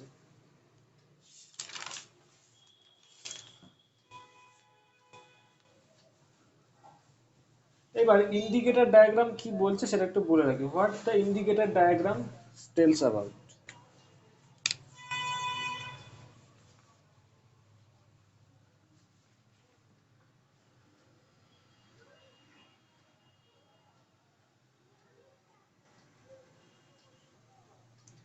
ইন্ডিকেটর ডায়াগ্রামের মাধ্যমে কিছুই না, একটা থার্মোডাইনামিক প্রসেসকে ডেসক্রাইব করা হয়। কি করা হয়? ইন্ডিকেটর ডায়াগ্রামের মাধ্যমে একটা থার্মোডাইনামিক প্রসেসকে ডেসক্রাইব করা হয়, ঠিক আছে? সেখানে হয়তো ওয়াই অ্যাক্সিস বরাবর প্রেসার থাকতে পারে, এক্স অ্যাক্সিস বরাবর ভলিউম থাকতে পারে। এবার এইখানে ধরো একটা পয়েন্ট আছে, তাহলে ইন্ডিকেটর ডায়াগ্রামে যে কোনো একটা পয়েন্টের লোকাস কি হবে বলো তো? Pressure, volume. এবং কোনো কোনো আর একটু হাই লেভেলে দেখতে পারবে টেম্পারেচারও দেওয়া হয়, বাট টেম্পারেচারটা আমি এখন দিচ্ছি না, এটা অন্য কারণে, পরে আমি বলবো। এটা ধরো প্রেসার P1 V1, এইখান থেকে একটা, এটা তার মানে কি বলতো, ইন্ডিকেটর ডায়াগ্রামে তুমি কি লোকেশন দিয়ে যদি প্রেসার আর ভলিউম থাকে, তুমি প্রেসার আর ভলিউম দিয়ে ওর একটা স্টেটকে বুঝতে পারছো। এসব নয়, পরে টেম্পারেচারটা আমি নিয়ে আসবো পরে, এখন না, এটা জিনিসটাকে বোঝো। তাহলে ইন্ডিকেটর ডায়াগ্রাম দিয়ে প্রথমত ইন্ডিকেটর ডায়াগ্রামের এক একটা পয়েন্ট কি ডেসক্রাইব করে বলতো? ওর স্টেট। এসব নো, এটা রিপ্লাই দেবে। ক্লিয়ার? মানে থার্মোডাইনামিক সিস্টেমটা কোন কন্ডিশনে আছে, ওই যে পেশেন্টের কন্ডিশন বললাম না, এক একটা পয়েন্ট, তো থার্মোডাইনামিক সিস্টেমটা কোন কন্ডিশনে আছে বা কোন স্টেটে আছে সেটা জানার জন্য তিনটে জিনিস লাগে না? P1 V1 PVT, এসব নো। তো এখানে দেখো পিভি পাচ্ছ, তার মানে কি একটা স্টেট সম্বন্ধে আইডিয়া পাচ্ছ, একটু রিপ্লাই দেবে, তাই তো? এবার ধরো এখানে আরেকটা স্টেট P2V2, রিপ্লাই দেবে সবাই, বুঝতে পারছো তো? এবার হ্যাঁ ধরো স্যার। এই প্রসেসটা, ও এই একটা স্টেটে ছিল কোন একটা সিস্টেম, এখান থেকে এই স্টেট। টেম্পারেচার। টেম্পারেচারটা আমি এখন দিচ্ছি না, আমি বলছি পরে। প্রেসার, প্রেসার হ্যাঁ এখানে স্যার। প্রেসার অ্যান্ড ভলিউম আছে। এবার ধরো ও এই স্টেট থেকে এই স্টেটে গেল, ইন্ডিকেটর ডায়াগ্রামে এই অ্যারোটা যে আছে, অ্যারোটা দিয়ে বোঝা যায় ওর what is its initial state and what is its final stage. Initial stage কোনটা বলো? P1 V1, final stage P2V2। এইবার ধরো এই প্রসেসে, থ্রু আউট দিস প্রসেস টেম্পারেচারটা কনস্ট্যান্ট আছে, এবং টেম্পারেচারটা ধরো T1। তাহলে বুঝতে পারছো কি বলা হলো? তার মানে এই যে লোকাসটা, এই যে লাইনটা, এই লাইনটা বরাবর সিস্টেমটার টেম্পারেচারটা সবসময় T1ই ছিল। বুঝতে পারছো সবাই? একটু রিপ্লাই দেবে। এসব না, তার মানে এই পয়েন্টটার টেম্পারেচার T1 ছিল, এই পয়েন্টটার টেম্পারেচার T1 আছে। এবং আরেকটা কি, এই যে লাইন বরাবর, ও তো বিভিন্ন এখান থেকে বিভিন্ন প্রেসার ভলিউম চেঞ্জ হয়েছে, তাই না? প্রেসার কমেছে, ভলিউম বেড়েছে, এরকম করতে করতে এইখান থেকে এই লাইন বরাবর টোটালটাই টেম্পারেচার T1 কনস্ট্যান্ট আছে। বুঝতে পারছো? একটু রিপ্লাই দেবে। So this is what type of হ্যাঁ process? Sir. This is a isothermal process. Clear all of you? Understand? Yes or no? হ্যাঁ স্যার। আচ্ছা, তো আইসোথার্মাল প্রসেসকে ইন্ডিকেটর ডায়াগ্রামে কি করে এক্সপ্রেস করবে? এইভাবে এক্সপ্রেস করবে। All of you understand? বুঝতে পেরেছো তো? Saptaparna and all of you?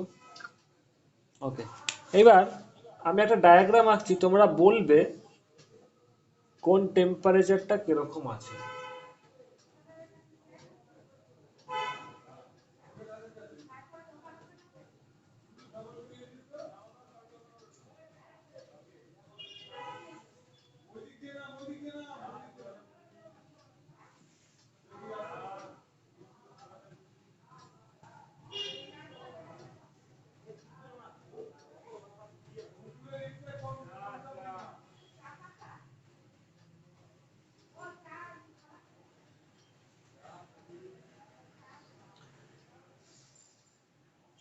ধরো এইখানের ফাইনাল কি হচ্ছে সেটা আমার এখানে বলেনি। ধরো এটা P1 V1 ইনিশিয়াল স্টেট,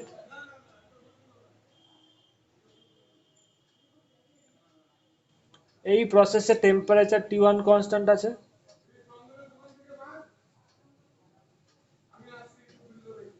এই প্রসেসে T2, এই প্রসেসে টেম্পারেচার কনস্ট্যান্ট। দেখো তার মানে প্রত্যেকটাই কিন্তু একটা, এই ফাইনাল কন্ডিশনটা ধরো বলেনি, প্রথম ফাইনাল টেম্পারেচার টেম্পারেচার বলেনি, দরকার না আমার, এটা ইনিশিয়ালটা জানলেই সাফিসিয়েন্ট। এরকম একটা পিকচার তোমাকে দিয়ে দিয়েছে। এবার এই পিকচার দেখে কি বলে দিচ্ছে যে প্রত্যেকটাই কিন্তু একটা isothermal process. Yes or no? একটু রিপ্লাই দেবে। প্রত্যেকটা প্রসেস, এখানে কটা প্রসেস আছে বলতে পারবে? আগে ইন্ডিকেটর ডায়াগ্রাম সম্বন্ধে কিছুটা হ্যাবিচুয়েটেড হতে হবে আমাদের। এখানে কটা প্রসেস আছে বলো তো? তিনটে আইসোথার্মাল প্রসেস আছে, তিনটে সিস্টেম। P1 V1 একটা T1, এই T2 থার্মোডাইনামিক, তিনটে। বুঝতে পারছো সপ্তপর্ণা? একটু রিপ্লাই দেবে। ওকে। এবার তোমাকে বার করতে হবে যে টেম্পারেচার গুলোর মধ্যে কি relation. T1 greater than T2 greater than T3 হবে, না T1 less than T2 less than T3 হবে, না T1 equal to T2 equal to T3 হবে। আরো কিছু অপশন থাকলে দিতে পারে, আমি আর দিলাম না। এই ধরনের অঙ্ক করতে গেলে একটা সিম্পল লজিক আমি বলে দিচ্ছি কি করবে। তোমরা এইখান থেকে একটা পারপেন্ডিকুলার লাইন টেনে নেবে, মানে একটা প্যারালাল টু ভি অ্যাক্সিস একটা লাইন টানবে। এর অনেক লাভ আছে, আমি বলে দিচ্ছি। এই যে প্যারালাল লাইনটা টানলে তুমি তাহলে এখানে দেখো এই যে ডিস্টেন্সটা, এই যে ডিস্টেন্সটা আর এই যে ডিস্টেন্সটা, এই একটা ফিক্সড প্রেসার। এইখানে যদি প্রেসার, এটাকে যদি তুমি পি ড্যাশ বলো, এই পয়েন্টটার প্রেসার যদি পি ড্যাশ বলো, তাহলে এই পয়েন্টে প্রত্যেকটা লাইনের ওপরই প্রেসার কত হবে বলো? পি ড্যাশ হবে। একটু না ইয়েস না রিপ্লাই দেবে, তাই না? এইখান থেকে এখানে গেছে মতো প্রেসার ভলিউম চেঞ্জ হতে হতে এখানে এসছে। এবার আমার ফাইনাল দরকার না, একটা পারপেন্ডিকুলার টেনে নাও, তাহলে প্রত্যেকটা এই পয়েন্টে প্রত্যেকটার পয়েন্টের প্রেসার পি ড্যাশ। তাহলে এখানে দেখো এই পয়েন্টের ক্ষেত্রে কি হচ্ছে, হোয়াট অ্যাকচুয়ালি হ্যাপেন্স।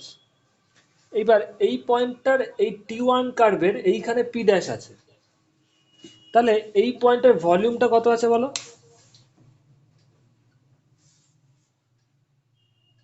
কত আছে? V one dash. এই যে এইটুকু লেন্থ ধরে নিলে ভি ওয়ান ড্যাশ, এইটুকু লেন্থ কত? ভি টু ড্যাশ, আর এইটুকু লেন্থ ভি থ্রি ড্যাশ, তাই না? এস আর নো? এবার এখানে কে বড় হচ্ছে বলো তো? এখানে যেহেতু আইসোথার্মাল প্রসেস, ইন্ডিভিজুয়ালি কি হবে? আইসোথার্মাল প্রসেসে কি কনস্ট্যান্ট থাকে বলেছি বলো বলো তো? এই ক্ষেত্রে কি হচ্ছে? P one V one equal to N R T one হচ্ছে, তাই না? মানে P one V one is প্রত্যেকটাতেই তো ই কনস্ট্যান্ট আছে, এটা রিপ্লাই দেবে। তাহলে প্রত্যেকটার ক্ষেত্রে ইন্ডিভিজুয়ালি এই প্রসেসের ক্ষেত্রে কি হবে বলো? এই লাইন বরাবর পি ওয়ান ভি ওয়ানটা কনস্ট্যান্ট থাকবে, বিকজ ডান দিকে তো টি ওয়ানটা কনস্ট্যান্ট, মানে এনার টেম্পারেচারটা তো কনস্ট্যান্ট, তো পি ওয়ান ভি ওয়ানটা কনস্ট্যান্ট থাকবে। একটু রিপ্লাই দেবে। হ্যাঁ স্যার। তার মানে এখানে কি হবে দেখো, এই পয়েন্টে পার্টিকুলারলি ওর প্রেসার পি ড্যাশ, ওর ভলিউম ভি ওয়ান ড্যাশ, তার মানে P one and V one dash is constant. Clear? Similarly এই পয়েন্টের জন্য কি হবে? P two V two dash is constant and P3 V3 dash is constant. Clear all of you? একটা আওয়াজ আসছে, একটা সেকেন্ড, একটা আওয়াজ আসছে।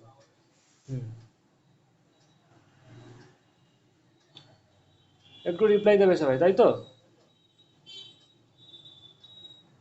এবার দেখো V3 dash is greater than V2 dash is greater than V1 dash, এবং দেখো পয়েন্ট টু বি নোটেড, এইটা কি হবে? হোয়াট অ্যাকচুয়ালি হ্যাপেন্স, এইখানটা আমি একটা জিনিস লিখছি, যেহেতু এই পয়েন্টটা নিয়েছি, তার মানে আমি আগে বলছি এই প্রসেসের ক্ষেত্রে P one V one equal to N R T one হবে। তার মানে থ্রু আউট দিস প্রসেস, আবার বলছি যাতে তোমাদের কনফিউশন না হয়, product of pressure and volume should remain constant. তো এই পয়েন্টে কি আছে? পি ড্যাশ আছে, সো এটা পি ড্যাশ হবে। এই পয়েন্টে ওর প্রেসার কি আছে দেখো, perpendicular P dash, P dash, এটাও পি ড্যাশ। বুঝতে পেরেছো? এবার স্টেপ বাই স্টেপ করলাম আমি যাতে বুঝতে পারো। এস আর নো? হ্যাঁ স্যার। এইবার এর ডান দিকে কি থাকবে বলো? পি ওয়ান ভি ওয়ান ড্যাশের, পি ড্যাশ ভি ওয়ান ড্যাশের জায়গায় কি থাকবে? N R T one. এটা তো এর আইসোথার্মাল, তাই না? স্টেট টি ওয়ান আইসোথার্মাল, এটার ক্ষেত্রে কি হবে? N R T two, N R T three. Reply দেবে সবাই, বুঝতে পারছো তো? P dash V one dash equal to this, P dash V two dash equal to N R T two, P dash V three dash equal to N R T three. হ্যাঁ দেবোত্তম, এত তুমি রেকর্ডিংটা দেখে নিও, হ্যাঁ অনেকটা পড়িয়েছি, তুমি আমাকে মনে করিয়ে দিও, রেকর্ডিংটা দেখে নিও। সবাই শুনতে পাচ্ছ তো? এত অব্দি সবার ক্লিয়ার হয়েছে? এই গ্রাফগুলো বুঝতে হবে সবার। আচ্ছা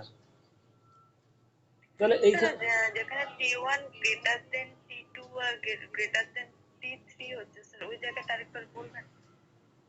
বুঝলাম না। না না, আমি তো এগুলো তোমার অপশন আছে, এটা তোমাকে বুঝতে হবে।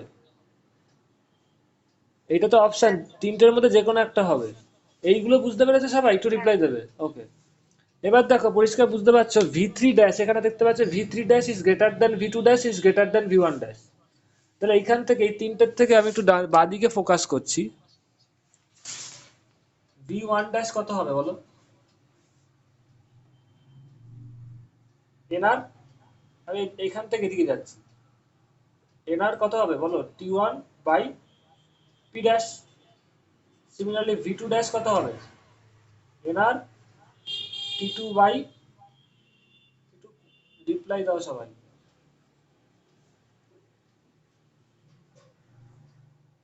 P dash. V3 ড্যাশ কত হবে? এটা এনআর T2 হবে, NR T3 by P dash, তাই তো? Yes or no? হ্যাঁ স্যার। সবই এক মোলের গ্যাস নিচ্ছে। এবার দেখো এই পিকচার থেকে বুঝতে পারছো V3 dash greater than V2 dash greater than V1 dash. তাহলে এখান থেকে কি আসছে দেখো, NR T1 by P1 P dash is greater than nr T2 by P dash is greater than nr T3 by P dash। তাহলে দেখো সব জায়গার থেকে nr by P dash কেটে যাবে, nr by P dash কেটে যাবে, nr by P dash কেটে যাবে। তাহলে কি দাঁড়াচ্ছে? T1 is greater than T2 is greater than T3।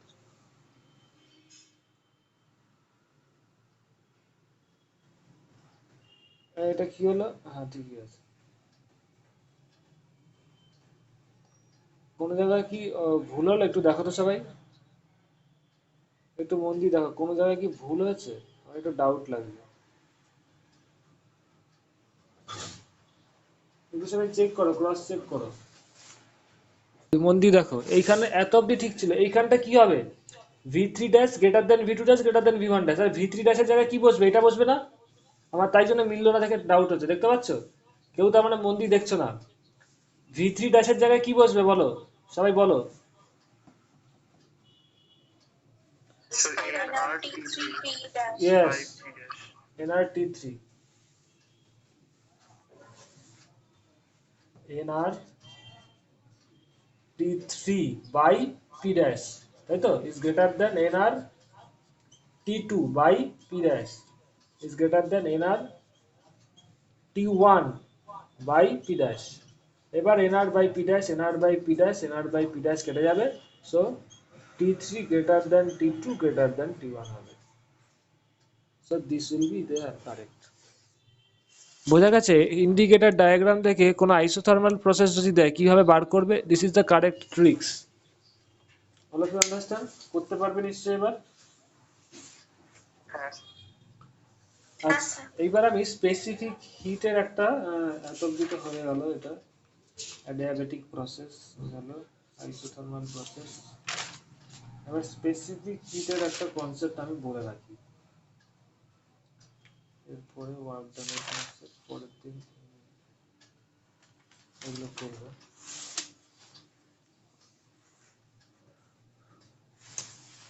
এটা সবার লেখা হয়ে গেছে, মুছে দিই।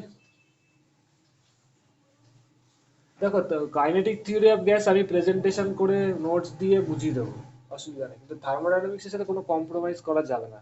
এটা বুঝতে পারলে কাইনেটিক থিওরি অনেক আরামসে বুঝতে পারবে। নোটস দিয়ে দেবো, লাইভ প্রেজেন্টেশন করে পড়িয়ে দেবো, তো এটাকে একটু টাইম দিতে হবে। আমি বলে দেবো, সিলেবাস তোমাদের শেষ করে দেবো। এরপরে যেটা আছে স্পেসিফিক হিট, ইম্পর্টেন্ট স্পেসিফিক হিটের কনসেপ্টটা একটু বুঝতে হবে আগে, ম্যাথামেটিক্সটা বেসিক। স্পেসিফিক হিট কাকে বলে তাহলে বুঝতে পারবে। ধরো কোনো জিনিসকে হিট দিচ্ছ, টেম্পারেচার বাড়ছে, ঠিক আছে? কোনো একটা মেটেরিয়ালের ওপর হিট দিচ্ছ, ইউ আর সাপ্লাইং হিট, কত জুল বা কত অ্যামাউন্ট অফ হিট দিলেই কি হবে? ওর টেম্পারেচার বাড়বে। Yes or no? একটু রিপ্লাই দেবে। তারপরে এবার আরেকটা বডিকেও সেম অ্যামাউন্ট অফ হিট দিচ্ছ, ধরো দেখতে পাচ্ছ ওর যা টেম্পারেচার বাড়ছে, ধরো ওর টেম্পারেচার বাড়ছিল কিউ অ্যামাউন্ট অফ হিট দিলে 10 ডিগ্রি সেন্টিগ্রেড টেম্পারেচার বাড়ছে। এবার আরেকটা মেটেরিয়াল ধরো বি আছে, দেখতে পাচ্ছ ওকেও সেম অ্যামাউন্ট অফ হিট দিলে টেম্পারেচার বাড়ছে, বাট বেশি না, 5 ডিগ্রি সেন্টিগ্রেড বাড়ছে। তার মানে কি দুটো মেটেরিয়ালের ওপর সেম অ্যামাউন্ট হিট দিলে এফেক্টটা ডিফারেন্ট হচ্ছে। Yes or no? Yes or no একটু রিপ্লাই দেবে। All of you understand? Yes sir. তো এখানে বেসিক কনসেপ্টটা স্পেসিফিকলি আমি পার ইউনিট মাসে যাচ্ছি না, বিভিন্ন জায়গায় মাসে আছে। আমি থার্মোডাইনামিক্সের পার্সপেক্টিভ থেকে বলছি। ওর per unit degree of temperature change করছে যত হিট লাগে, দ্যাট ইজ স্পেসিফিক হিট। কি বললাম বলো? বেসিক হিট বিভিন্ন তোমার কনসেপ্ট পাবে স্পেসিফিক হিটের। Per unit degree of temperature increase করতে যতটা হিট লাগে, সে that is it specific heat. মানে এখানে 10 ডিগ্রি টেম্পারেচার বৃদ্ধি ইনক্রিজ করতে কত হিট লাগছে, কিউ। তাহলে স্পেসিফিক হিট কত হবে বলো? 10 ডিগ্রি সেন্টিগ্রেড বাড়াতে হিট লাগে কিউ, তাহলে 1 ডিগ্রি বাড়াতে কত হবে, কিউ/10। একটু রিপ্লাই দেবে। ওর ক্ষেত্রে 5 ডিগ্রি বাড়াতে টেম্পারেচার 5 ডিগ্রি টেম্পারেচার বাড়াতে হিট লাগে কিউ, তাহলে 1 ডিগ্রি বাড়াতে কত হবে বলো, কিউ/5। তার মানে কি বেসিক কনসেপ্ট, স্পেসিফিক হিটটাকে যদি তুমি এস দিয়ে ডিনোট করো, তাহলে এস স্টেপ বাই স্টেপ আগের থেকে specific hit per unit volume মানে সিপি সিভিতে যেতে বলছি না আমি, আগে বেসিক জিনিসটা বোঝো। স্পেসিফিক হিট কি হচ্ছে, ইট ইজ, এই কিউটা কি, you have given the heat, কিউটা কি অ্যামাউন্ট অফ হিট এনার্জি দিয়েছো, তাই তো, তারপরে টেম্পারেচার বেড়েছে, তাহলে স্পেসিফিক হিট কি হচ্ছে dq/dt। মানে dt ইকুয়াল টু 1 হলে কি হবে, dq ইকুয়াল টু s।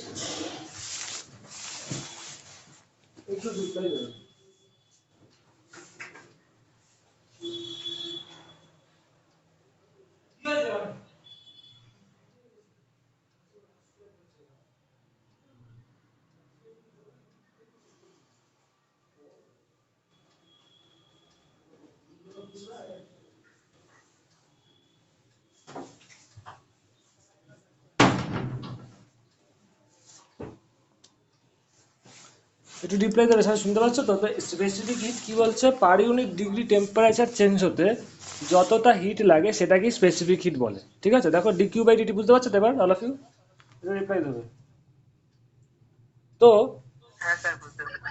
এবার আইসোথার্মাল প্রসেসে স্পেসিফিক হিট কত হবে আর অ্যাডিয়াবেটিক প্রসেসে স্পেসিফিক হিট কত হবে সেটা একটু বুঝতে হবে।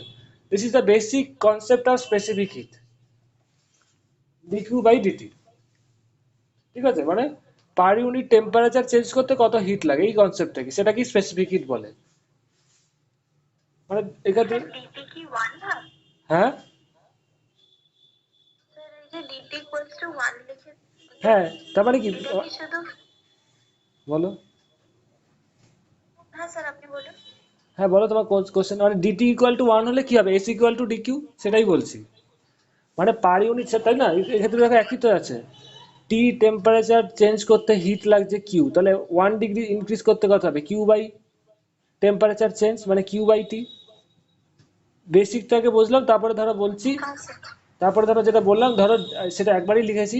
ডিটি হিট চেঞ্জ করতে, ডিটি টেম্পারেচার ইনক্রিজ করতে ডিকিউ অ্যামাউন্ট অফ হিট লাগে, তাহলে 1 ডিগ্রি টেম্পারেচার চেঞ্জ করতে কত লাগবে, ডিকিউ/ডিটি। দ্যাট ইজ এটা লিখেছি, ঠিক আছে। তো এবার ডিটি যদি হ্যাঁ স্যার। 1 হয়, ডিটি ইকুয়াল টু 1 হলে এস ইকুয়াল টু ডিকিউ হবে, তো this is the S equal to D Q D T. D T is the change in temperature, তাই তো, চেঞ্জ ইন টেম্পারেচার। এবার আমি এটা মুছছি, তাহলে ধরো S equal to D Q D T. Isothermal process যদি হয় তাহলে সেক্ষেত্রে কি হবে, আইসোথার্মাল প্রসেসে কি হয় বলো, টেম্পারেচার চেঞ্জ জিরো, তাই না। তার মানে কি এখানে আমি ডিকিউ/ডিটি লিখেছিলাম, এটা একটু বোঝানোর জন্য বলছি। তুমি এক কাজ করো, তোমরা ডিটিটাকে ক্যাপিটাল টিও লিখতে পারো, মানে ডিটি লিখলে একটা কনসেপ্ট চলে আসে টাইমের ব্যাপার, কিন্তু তো বুঝতেই পারছো ওটা কি টেম্পারেচার ছিল, তো তো আমি এটাকে টি, ক্যাপিটাল টি দিয়ে লিখছি যাতে বুঝতে অসুবিধা না হয়। বুঝতে পারছো সবাই? তোমরা আগে কারেকশনটা করে নিও, এটাকে স্মল টি না লিখে ক্যাপিটাল টি রেখো, যে টেম্পারেচার চেঞ্জটাকে। ঠিক আছে, বুঝতে পারছো? তো আইসোথার্মাল প্রসেসে কি হয়, হ্যাঁ স্যার। টেম্পারেচারটা কনস্ট্যান্ট থাকে, সো তাহলে ডিটিটা কত হয়, জিরো হয়। তাহলে আইসোথার্মাল প্রসেসে হিট, স্পেসিফিক হিট কত হবে, ডিকিউ/জিরো, দ্যাট ইজ ইনফাইনাইট। আইসোথার্মাল প্রসেসে স্পেসিফিক হিটের ভ্যালুটা ইনফাইনাইট হয়। বুঝতে পারছো সবাই? তুমি যতই হিট দাও, হিট এক্সচেঞ্জ হয়ে যাচ্ছে, তো মানে টেম্পারেচারটা তো চেঞ্জ হচ্ছে না, তো যতই হিট দাও টেম্পারেচার তো চেঞ্জ হবে না, তাই না, হিট এক্সচেঞ্জ হচ্ছে।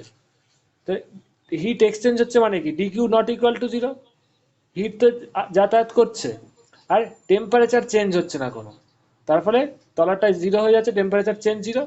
টেম্পারেচার কনস্ট্যান্ট থাকলে ডিটি জিরো হয়ে যাবে, তবে ইনফাইনাইট। বুঝতে পারছো সবাই? একটু রিপ্লাই দেবে, এস অর নো।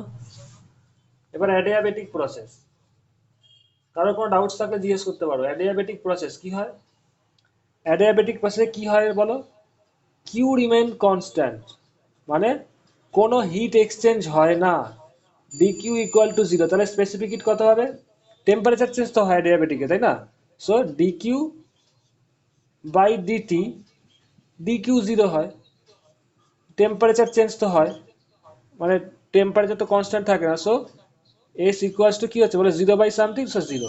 তো অ্যাডিয়াবেটিক প্রসেসে স্পেসিফিক হিটের ভ্যালু জিরো হয়, আইসোথার্মাল প্রসেসে স্পেসিফিক হিটের ভ্যালু ইনফাইনাইট হয়। এই একটা বেসিক কনসেপ্ট, বোঝা গেছে সবার? একটু রিপ্লাই দেবে। হ্যাঁ স্যার।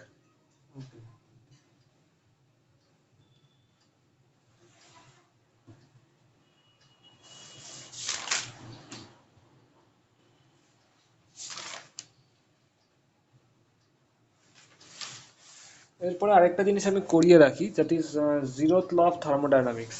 এটা এর পরের দিন আমি ইন্ডিকেটর ডায়াগ্রামে কি করে ওয়ার্ক ডান হয় সেটা করাবো। পরের দিন কত তারিখ পড়ছে কেউ একজন বলো তো?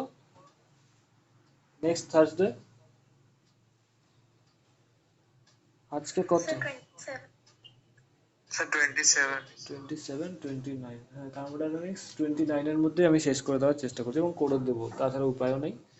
তারপরে আমি তো নিউমেরিক্যালস তোমাদের পরে মেটেরিয়াল দিয়ে দেবো এক্সট্রা ক্লাসে। মঙ্গলবার কি এক্সট্রা ক্লাসটা হবে? হ্যাঁ, তোমাদের তো জেইর জন্য যেটা হচ্ছে সেটা হবে, জেই বা নিটের জন্য সেটা হবে। আচ্ছা, মঙ্গলবার তো কোনো এক্সট্রা ক্লাস নেই। বলছিলাম কি মঙ্গলবারের যে ব্যাচটা আছে ওরা কি মানে সানডেতেও জয়েন করবে? মানে লাস্ট ক্লাসে তো মানে লাস্ট উইকে করেছিল না, আমি এবারও কি করবে সেটাই জিজ্ঞেস হ্যাঁ করছি। হ্যাঁ হ্যাঁ হ্যাঁ হ্যাঁ, হবে। তোমার অসুবিধা আছে কিছু? না না স্যার, আমি এমনি জিজ্ঞেস ওকে, করলাম যে লাস্ট উইকে মানে হ্যাঁ হ্যাঁ মঙ্গলবারের ব্যাচটা হ্যাঁ হ্যাঁ হবে, সানডেতেও জয়েন করেছিল, তো কি এই উইকেও করবে হ্যাঁ সেটাই হ্যাঁ জিজ্ঞেস করছি। হ্যাঁ হ্যাঁ কবে হবে। লিঙ্ক যদি কেউ না পাও আমাকে বলবে। হ্যাঁ, ওকে। স্যার টাইমটা কটায় মঙ্গলবার? Okay sir. সন্ধ্যা 6টা। ঠিক আছে, তাহলে তো এই মঙ্গলবারও সানডে যারা আমরা করি তারাও তো করেছিলাম ক্লাস, মানে এই মঙ্গলবার তো আমরাও তাহলে করব। হ্যাঁ, করবে তো। হ্যাঁ স্যার। এই কি বলছিলাম, থার্মাল ইকুইলিব্রিয়াম একটা কনস্ট্যান্ট। থার্মাল ইকুইলিব্রিয়াম মানে কি একটু বলে দিচ্ছি। এটা হচ্ছে জিরোথ ল অফ থার্মোডাইনামিক্স, লিখে রাখতে পারো zeroth law of thermodynamics. This exists between the two bodies of the system which are in contact. তো শর্টে বলছি শোনো, when two system are in contact, if there is no exchange of thermal energy or heat energy between the two systems, then it is said that two system are in thermal equilibrium. মানে ধরো তোমার কাছে দুটো system আছে এ and B, thermodynamic system আছে দুটো এ আর B, এবং এ আর B কি কিরকম আছে না, দুটো একে অপরের সাথে কন্ট্যাক্টে আছে, they are in contact with each other. দুটো সিস্টেম একে অপরের সাথে কন্ট্যাক্টে আছে, এবং কিরকম যদি বলো এদের মাঝখানে কিরকম ওয়াল আছে, দ্যাট ইজ ডায়াথার্মিক ওয়াল বা কন্ডাক্টিং ওয়াল। বুঝতে পারছো? কন্ডাক্টিং ওয়াল বা ডায়াথার্মিক ওয়াল, মানে এখানে হিট এক্সচেঞ্জ হতে পারে, আদান প্রদান হতে পারে, এই ওয়ালটা কোনো রকম বাধা সৃষ্টি করে না। এই অবস্থায় যদি দুটো সিস্টেমকে, system one A and B কন্ট্যাক্টে থাকে, এই অবস্থায় যদি দেখা যায় এ অ্যান্ড বি এর মধ্যে কোনো রকম হিট এক্সচেঞ্জ হচ্ছে না, হিট এক্সচেঞ্জ হচ্ছে না কখন হতে পারে বলো? যদি তাদের মধ্যে নন কন্ডাক্টিং ওয়াল থাকে, সেটা তো নেই। কন্ডাক্টিং ওয়াল, সব রকমই পরিস্থিতি আছে, দরজা খোলা আছে, হিট এক্সচেঞ্জ হতে পারে, বাট কোনো রকম হিট এক্সচেঞ্জ হচ্ছে না, তাহলে তখন কি বুঝবো? ওরা থার্মাল ইকুইলিব্রিয়ামে আছে। বুঝতে পারছো? Yes or no? When two systems are in contact with each other and if no exchange of heat energy takes place between the two systems, then it is called they are in thermal equilibrium. The two systems are in thermal equilibrium.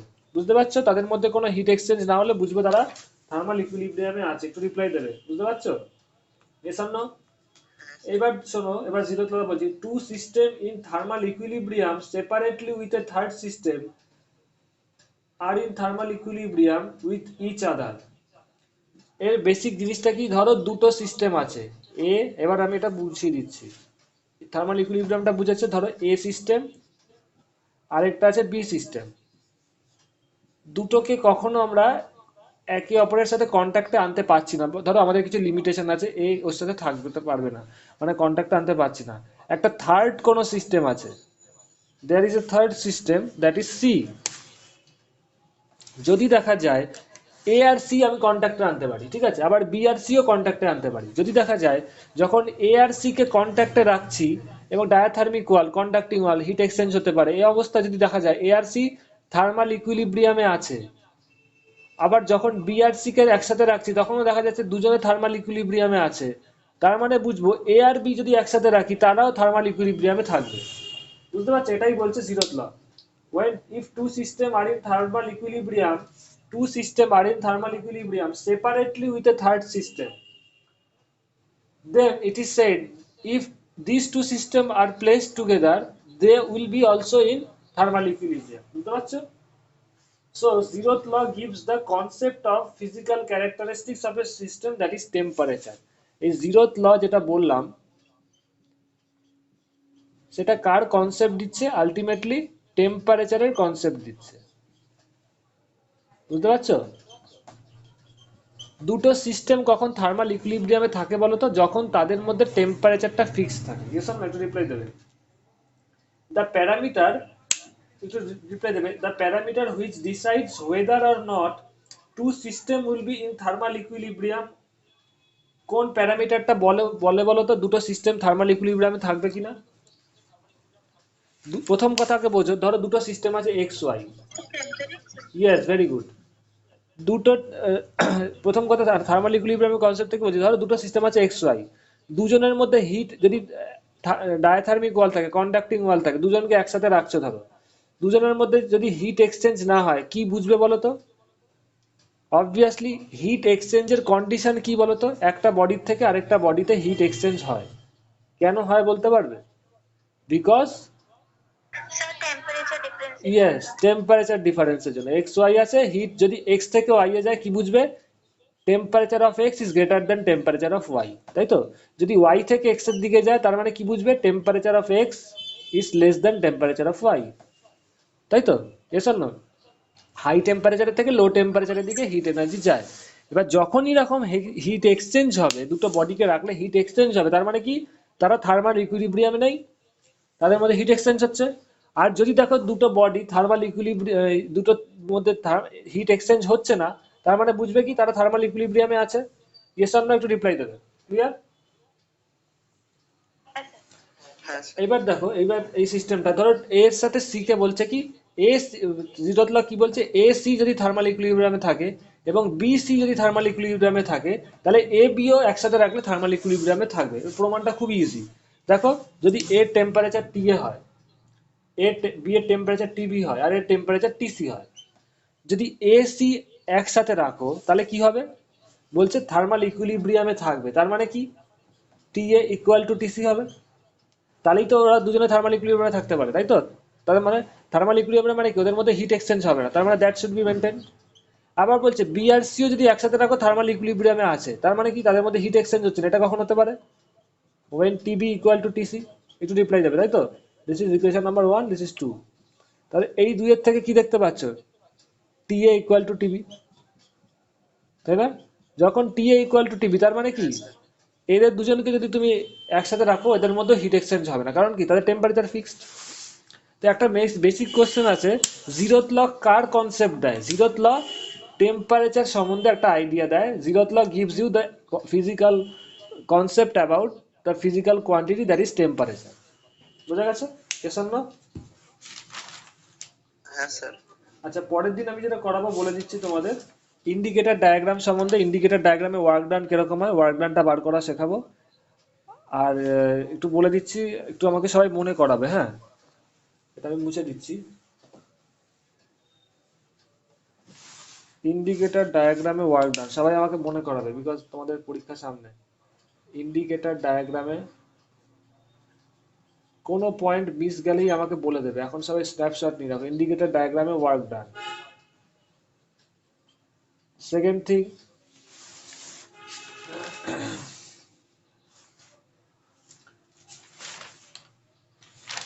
Isothermal.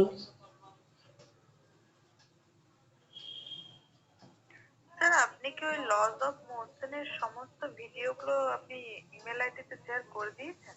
Lodge of motion আমি বলছি, একটু আমাকে লিখতে দাও, পরে আমাকে একটু বলে দাও। অ্যাডিয়াবেটিক প্রসেসের ওয়ার্ক ডান, এইটা বলবো। 3 নম্বর দেখি সবাই নোট ডাউন করবে, হ্যাঁ।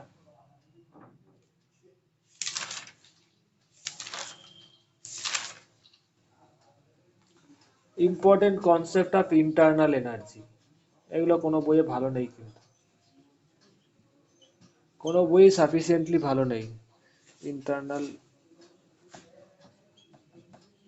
এনার্জি, ইন্টারনাল এনার্জি বেসিক্যালি আমরা শিখবো it is sum of two types of energy. একটা হচ্ছে তোমার পোটেনশিয়াল এনার্জি, অ্যান্ড আরেকটা হচ্ছে কাইনেটিক এনার্জি। এই পোটেনশিয়াল এনার্জিটা ডিপেন্ড করে স্টেট অফ দ্য সিস্টেমের উপর, সিস্টেমটা কোন স্টেটে আছে, লিকুইড স্টেট, সলিড না গ্যাস। আর কাইনেটিক এনার্জিটা ডিপেন্ড করছে টেম্পারেচারের উপরে। তো এই যে potential energy, internal energy is a function of two types of energy, এর মধ্যে দুটো আছে, potential energy plus kinetic energy. তো পোটেনশিয়াল এনার্জিটা এক্সপ্লেন করতে গেলে মলিকুলার থিওরির হেল্প নিতে হবে, বুঝতে পারছো? You have to take the help of kinetic theory or the molecular theory of the gas. এইখানে কিন্তু থার্মোডাইনামিক্সকে মলিকুলার থিওরির হেল্প নিতে হচ্ছে। তো থার্মোডাইনামিক্স উইদাউট মলিকুলার থিওরি বা কাইনেটিক থিওরি চলতে পারে না, এখানে মলিকুলার থিওরির হেল্প নিতেই হবে। আচ্ছা, ফোর্থ থিং যেটা বলছি, এটা very very important, internal energy কনসেপ্টটা বুঝতে হবে। যদি ইন্টারনাল এনার্জি কনসেপ্টটা বুঝতে না পারো, তাহলে কিন্তু সিপি সিভি তাদের মধ্যে ডিফারেন্স, এগুলো বুঝবে না। এরপরের কনসেপ্ট আছে সিপি সিভি, এগুলো পড়াবো। সিপি সিভি পড়াবো, এদের মধ্যে কে বেশি, CP is greater then CV, এটা বোঝাবো। তারপরে সিপি মাইনাস সিভি কত সেটা বার করবো, that will be equal to R. এটা সবাই নোট ডাউন করবে। এই জিনিসগুলো পড়াবো, তারপরে আমি চলে যাব ফার্স্ট ল। ইয়েস। আচ্ছা, এইটা পড়ানোর আগে আমাকে 4 নম্বরে যেতে হবে, এটা হচ্ছে 5 নম্বর হবে। ইয়েস, এর আগে হবে ফার্স্ট ল অফ থার্মোডাইনামিক্স। আমি থার্মোডাইনামিক্স লিখলাম না, আগে লিখে দিই থার্মোডাইনামিক্স। ঠিক আছে, first law of thermodynamics, understand all of you? আজকে এত অবধি থাক,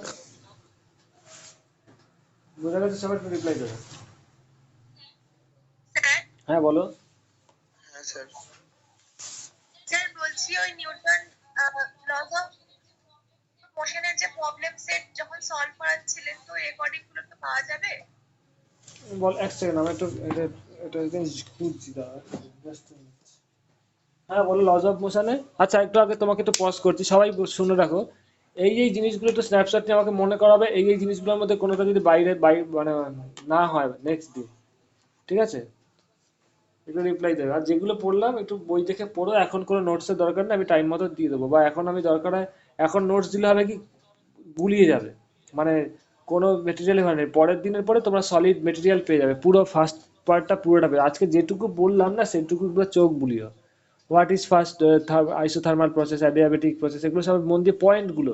যেমন isothermal process is a temperature constant, slow process. কেন স্লো প্রসেস বলে দিলাম। ওয়ার্ল্ডটা কিরকম হয়, ডায়াথার্মিক হয়। Adiabatic process quick process. ওয়ার্ল্ডটা কিরকম হয়, নন কন্ডাক্টিং হয়। এইগুলো একবার চোখ বুলিয়ে রাখো, আজকে রাতেই 8 ঘন্টা 20 মিনিট দেখে রাখবে, তাহলে হয়ে যাবে, অনেকটাই পড়া হয়ে যাবে। হ্যাঁ বলো, এবার কি কি বলছিলে? সবাই একটা ছবি তুলে নিয়েছে তো? তোমাকে বলবে পরের দিন। হ্যাঁ হ্যাঁ স্যার। হ্যাঁ স্যার। হ্যাঁ বলো। স্যার বলছিলাম ওই লজ অফ মোশনের যে আপনি সমস্ত ভিডিওগুলোই কি ইমেলে শেয়ার করে দিয়েছেন? লজ অফ মোশন আমাকে একটু দেখতে হবে, গত মঙ্গলবারেরটা আমার মনে পড়ছে না, আমার একটু দেখতে হবে। গত মঙ্গলবারে কে তাছাড়া কে করনি প্রবলেমস আমাকে গুলো জান। যে ম্যাথ গুলো করিয়েছিলেন, কারণ ওগুলো তো পাচ্ছি না। হ্যাঁ বলো, কে কোন? আপনি যে প্রবলেমস গুলো করিয়েছিলেন হ্যাঁ, কোন ক্লাসে, কোন কবে কার? সেগুলো তো 11। না না, কোন ক্লাসে, মানে আমি তো যেই বা নিটের কথা বলছি, সেটা কোন দিন, মঙ্গলবার? স্যার নিতে সানডে। সানডে, মানে গত রোববারেরটা এখনো কেউ পাওনি, এটাই তো? হ্যাঁ স্যার, গত রবিবারেরটা তার আগের রবিবারেরটা। দুটোই পাওনি? আচ্ছা, তাহলে দেখতে হবে। স্যার আমাদেরও লজ অফ মোশন চ্যাপ্টারটা হয়নি বলছিলাম। ও বলছে আবার বোর্ডের ইসিটা বলছে যেটা লজ অফ মোশন চ্যাপ্টারটা। আচ্ছা হ্যাঁ, ভালো, সবাই একটু বলো তো সবাই। লজ অফ মোশনে আমি first law, second law, inertia, এগুলো বলে দিয়েছিলাম না? একটু রিপ্লাই দেবে সবাই, Sagnik and all of you. Sagnik, Sagnik, laws of মোশনের। হ্যাঁ হ্যাঁ স্যার, ওগুলো অনেক আগেই তো বলে দিয়েছে। হ্যাঁ, সেটাই ও মনে করতে পারছে না, আমারও খারাপ লাগছে। আমাদের বোর্ডে হয়নি, আমাদের যে অন্য ক্লাস হতো ওখানে হয়নি। আচ্ছা, ও তো বুধবার করতে হবে। আচ্ছা, দেবলীনা বলো তো, হ্যাঁ দেবলীনা আছে তো, দেবলীনা বলো। হ্যাঁ দেবলীনা ছিল। দেবলীনা প্লিজ রিপ্লাই, একটু রিপ্লাই দেবে, আমার খুব দরকার আছে। মানে দেবলীনা তো ওর সাথে ছিল, দেবলীনা একটু রেসপন্স দেবে। দেবলীনা কি লিভ করে গেছে? আচ্ছা, না দেবলীনা আছে তো, দেবলীনা একটু জোরে বলো তো, তোমার কথাটা শুনতে পাচ্ছি না। দেবলীনা, তোমাদের আগের ইসের লজ অফ মোশন আমি পড়িয়েছিলাম না, এই উম, কি বলে ওই inertia, first law, second law, একটু রিপ্লাই দেবে, তোমার কথা শুনতে পাচ্ছি না। তা না হলে আমাকে পরে আবার দেখাতে হবে, পড়াতে হবে। চিন্তা করুন, আমি রিপ্লাই দেবো বা রেকর্ডিং দিয়ে দেবো। হ্যাঁ, এখনই কি খুব দরকার ঈশিতার? আমি টাইম মতো দিয়ে দেবো। তোমাদের পরীক্ষা কবে? আমাদের তো এখনো কোনো পরীক্ষার কথা বলিনি, একবারে ফাইনালই হবে। আচ্ছা আচ্ছা, ঠিক আছে, আমি দেখছি। লজ অফ মোশনের ভিডিও আমার কাছে আছে, আমি দিয়ে দেবো সব কটা। কোনো কারণে হয়তো তুমি করতে পারোনি বা কিছু একটা হবে। আমি যতদূর মনে পড়ছে দেবলিনার কথাটা শুনতে পাচ্ছি না, দেবলিনা একটু মাইক্রোফোনের অসুবিধা হচ্ছে ওনার। দাঁড়া দেখি, দেবলিনা খুব চেষ্টা করছে, আমি দেখছি মাইকটা উঠছে কিন্তু। হ্যাঁ দেবলিনা বলো, শোনা যাচ্ছে না। ঠিক আছে, good night to all of you. আমি রেকর্ডিংগুলো দিতে পারি, আর বাকিরা রোববার রোববার করে পাচ্ছ না তাই তো? গত রোববার রোববার আমি দেখে নিচ্ছি, ওটা সবাইকে শেয়ার করে দেবো। আচ্ছা ঠিক আছে। আর যারা যারা আছো, শাগনিক আছো না বেরিয়ে গেছে? আচ্ছা, স্যার আছি। আর তোমাদের বলে দিচ্ছি, তোমাদের যেহেতু এখন পরীক্ষার চাপে আছে, ওই জন্য আমি তোমাদের জয়েন্টের বা নিটের ক্লাসগুলো রেকর্ডিং এখনো দিচ্ছি না, কারণ তোমরা চাপে আছো তো, সামনে পরীক্ষা, বোর্ড এক্সামটা অনেকের খারাপ হয়ে যেতে পারে। ওই জন্য তোমরা সবাইকেই বলে দিচ্ছি স্যার আমাদের ফাইনাল এক্সাম বলেছে 25 ফেব্রুয়ারি থেকে। আচ্ছা আচ্ছা। স্যার আমাদেরও বলেছে যে ফাইনাল এক্সাম ওই ফেব্রুয়ারি লাস্টের উইক থেকে স্টার্ট করবে স্যার। সপ্তপর্ণ, আমার মেইনলি বেস এন্ড অসিলেশন হ্যাঁ ওটা আমি করিয়ে দেবো আমি। টা বাকি আছে হ্যাঁ ওটা স্যার। আমি করি, অসিলেশন। আর সপ্তপর্ণা কবে? 15ই ফেব্রুয়ারি না 25? সবার তো 25এই হচ্ছে, শেষের দিকে। আমাদের 16 তারিখ। ফেব্রুয়ারি 16? হ্যাঁ স্যার। কি করে করবে কে জানে, এখন তো করোনার মধ্যে অসম্ভব, সবাই ডিলে করছে। ঠিক আছে, নো প্রবলেম। আমি তো বলছে তো ফার্স্ট স্টার্ট করে দিচ্ছে। হ্যাঁ, স্যার ওই বলছে তো যে ফেব্রুয়ারি থেকেই স্কুল স্টার্ট হয়ে যাচ্ছে, সেটাই। ও নোটিফিকেশন দিয়ে দিয়েছে সরকার থেকে নাকি? খবরে বলছে। ও, দেখা যাক কি হয়, তো করবেই। ঠিক আছে, অসুবিধা নেই, সিলেবাস করে দেবো। এই থার্মোডাইনামিক্সটা না কোনো রকম করে কম্প্রোমাইজ করে হবে না, বাকিগুলো কাইনেটিক থিওরি হয়ে যাবে, আমি বলে দেবো। এখানে যে গ্রাফিক্যাল প্রবলেমগুলো দেখলে, ওগুলো এইভাবে তো হয় না, এটাই নেক্সট শনিবারের মধ্যে হয়ে যাবে, 29 তারিখের মধ্যে হয়ে যাবে। বাকি দিন আমি করে দেবো, থার্মোডা এক্সট্রা ক্লাসও নেবো, প্রেজেন্টেশন করে মেটেরিয়াল দেবো, সব হয়ে যাবে। তোমাদের ওয়েভ অসিলেশন, কাইনেটিক থিওরি, দেখো থার্মোডাইনামিক্স বাদে কটা চ্যাপ্টার আছে আর?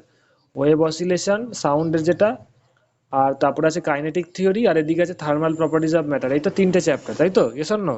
থার্মোডাইনামিক্স এই মাসের 29-এর মধ্যেই শেষ হয়ে যাবে, একটু রিপ্লাই দেবে সবাই। আর বাকিগুলো আমি মেটেরিয়াল দিয়ে দেবো, প্লাস বুঝিয়েও দেবো প্রেজেন্টেশন করে, ঠিক আছে? ওগুলো তো হয়, কিন্তু থার্মোডাইনামিক্স ওইভাবে হবে না। বুঝতে পারছো সবাই? সবাই নিশ্চিন্ত থাকো, নো প্রবলেম, ওকে। হ্যাঁ স্যার। আর যারা যারা রোববারের মেটেরিয়াল বলছিলে পাওনি, আমি দিয়ে দেবো, একটু টাইম দাও আমাকে, একটু কদিন বিজি ছিলাম। তোমরা দুটো রোববারের পাওনি তো? তার যারা নাকি গেহেনা, সাগনিক and সবাই কি বলছি, তোমাদের এই বোর্ড এক্সামটা হয়ে গেলে পরে তোমরাও দেখবে মাথার থেকে অনেকটা লোড তোমাদের কমবে।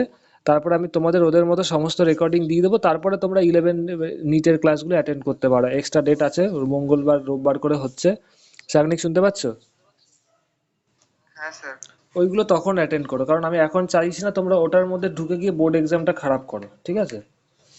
আর কিছু না, তোমরা চাইলেই অ্যাটেন্ড করতে পারো। মঙ্গলবার করে একটু সবাইকেই বলছি, যারা যারা আছো নিট বা জেইর জন্য যদি করতে চাও, মঙ্গলবার করে সন্ধ্যা 6টার থেকে ক্লাস হয়, অথবা রোববার করে রাত্রি 8:30।